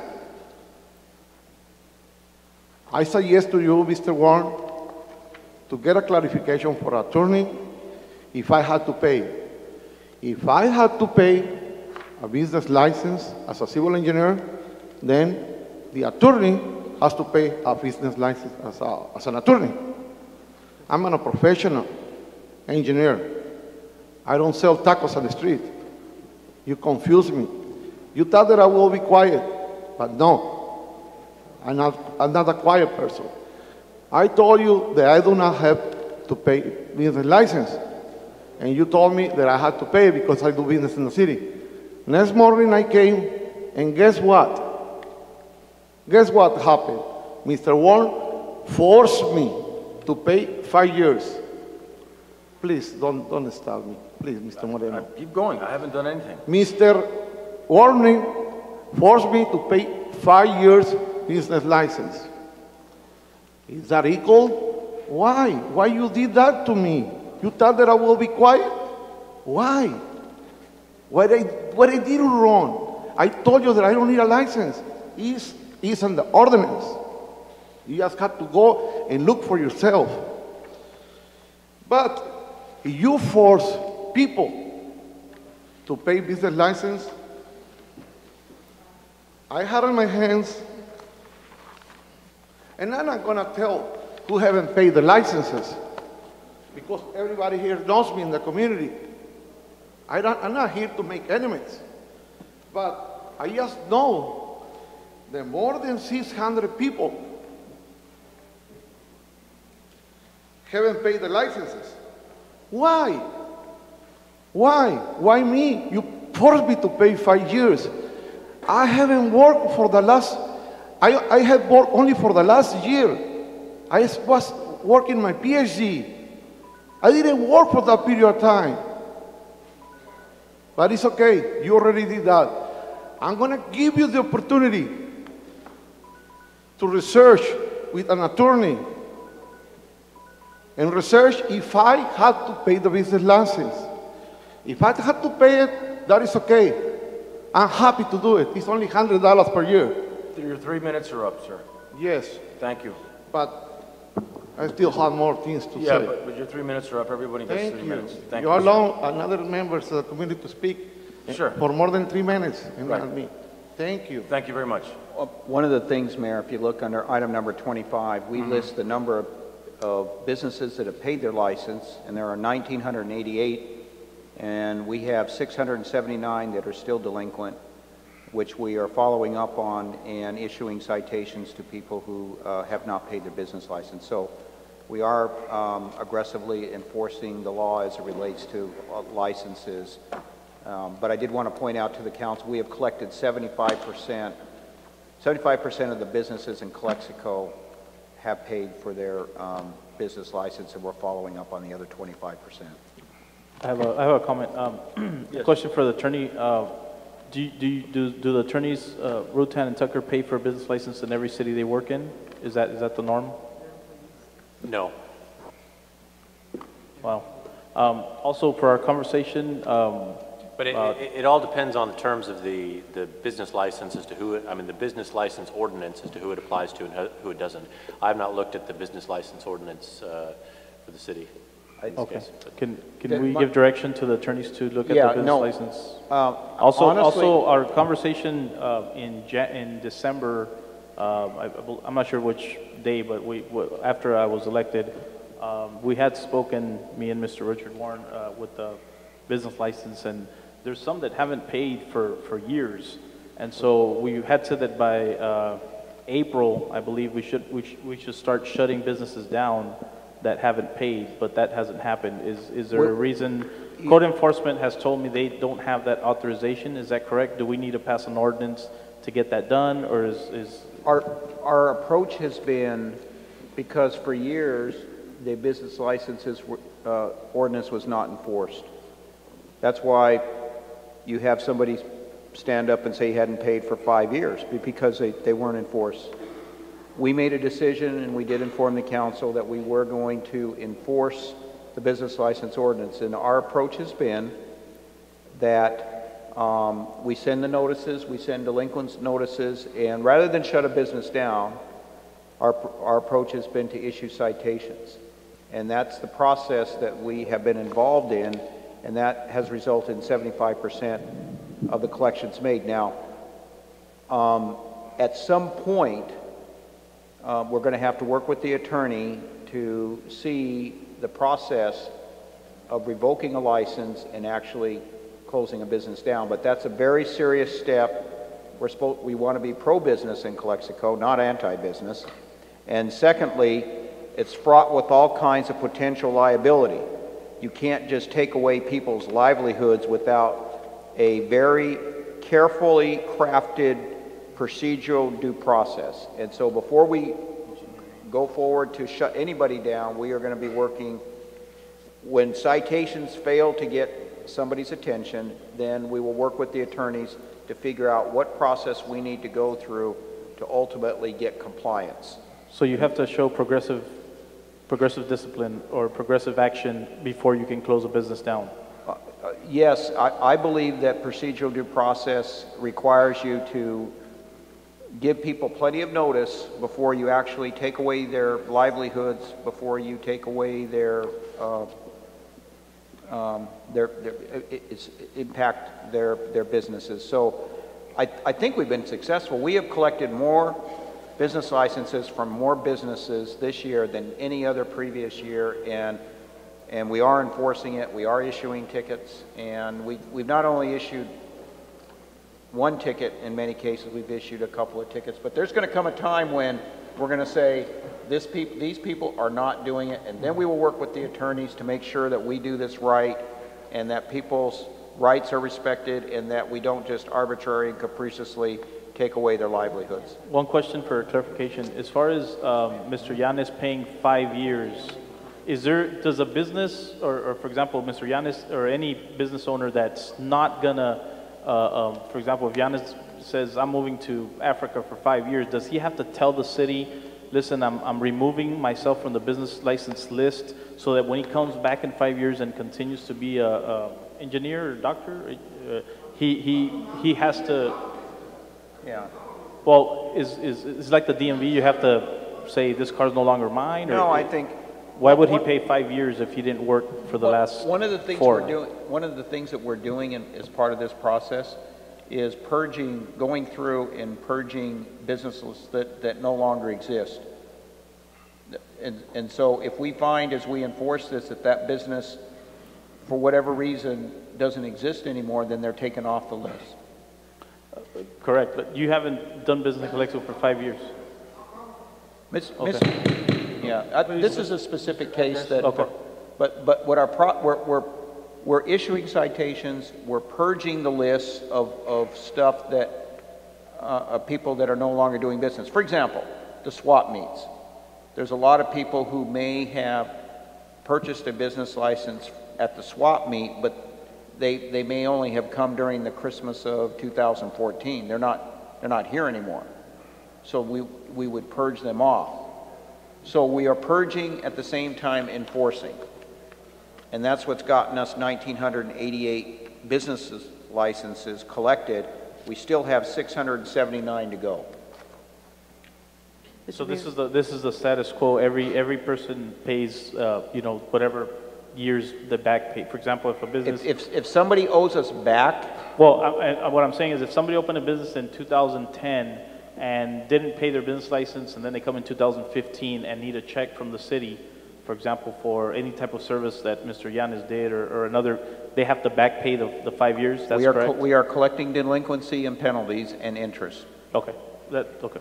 Mr. Hurtado, you have a question? Yeah, I think it's according to each separate circumstances, and Mr. Yanez, you must have a very particular situation why that happened. But I think that also the council needs to remember something, and we experienced this when we gave direction to our city manager about cleaning up the image of the city of Calexico, wanting to mean cleaning up our streets and our businesses and signs that are out there that are not within code and things like that. It's really important that this council respect and support these enforcement actions, because you will get some of your business owners that will come and complain. And either we're going to support the fact that we're going to do enforcement and it's going to be a heavy hand, and understand that we do need to have these revenues and that there needs to be reform as far as all those businesses that are out there that are not complying with having a business license. But when we straighten those things out, and those businesses now are complying, and yes, you needed to pay 5 years maybe, but we as a council must support this work and ensure that when these citizens come to us, that we understand that we ourselves are giving the direction for this to happen. So if we're going to put teeth into it, then we definitely need to support our staff and support the enforcement action that will be occurring. I don't know what cleaning the city has to do with business licenses, but... No, I'm saying that when we talked about the last direction of, cleaning up the city, about the signs that were out there, and then people started complaining about how come we were enforcing, for them to have flags and stuff like that, when this council gave that direction. So it was a little, we were all probably caught off a little off guard with the reaction when we started to have that enforcement action occurring. And so if we're going to ask for enforcement, we just need to back that up and not retro on anything, because this is what the direction is that we're asking for. I'm confident we will continue to reduce this 679 down. Okay. First of all, I believe several lists on there. They are closed the business last year, and they're still in the list. So I think we need to have a due diligence to check the list. We are purging the list. Yeah, but there's some business name there. It's been closed. If they don't exist, and you're aware that they don't exist, and we check them out that they don't exist, then they will be taken off the list. Okay. Second thing is, I believe Mr. Yanez's case is gonna be. We need to have a clarifying by the ordinance. We have to clarifying. If somebody has other business, Central Brewery, they have to come to work in Calexico. They have to pay city license to the Calexico. Same things to happen to, I think, Mr. Yanez. Mr. Yanez's case is he doesn't have any office in Calexico. Mr. Kim, that is not on the agenda. We're just talking about the business licenses that are before us. Yes. Please. So we have to direct the city manager to build the merit to how we're going to charge the people. That's my point. Okay, thank you. Seeing that there's no one else, I'd like to thank all of you for coming out today. Thank you to Father Campos and Our Lady of Guadalupe, and thank you everyone on the Public Spectrum live streaming. Join us in 2 weeks for the July meeting.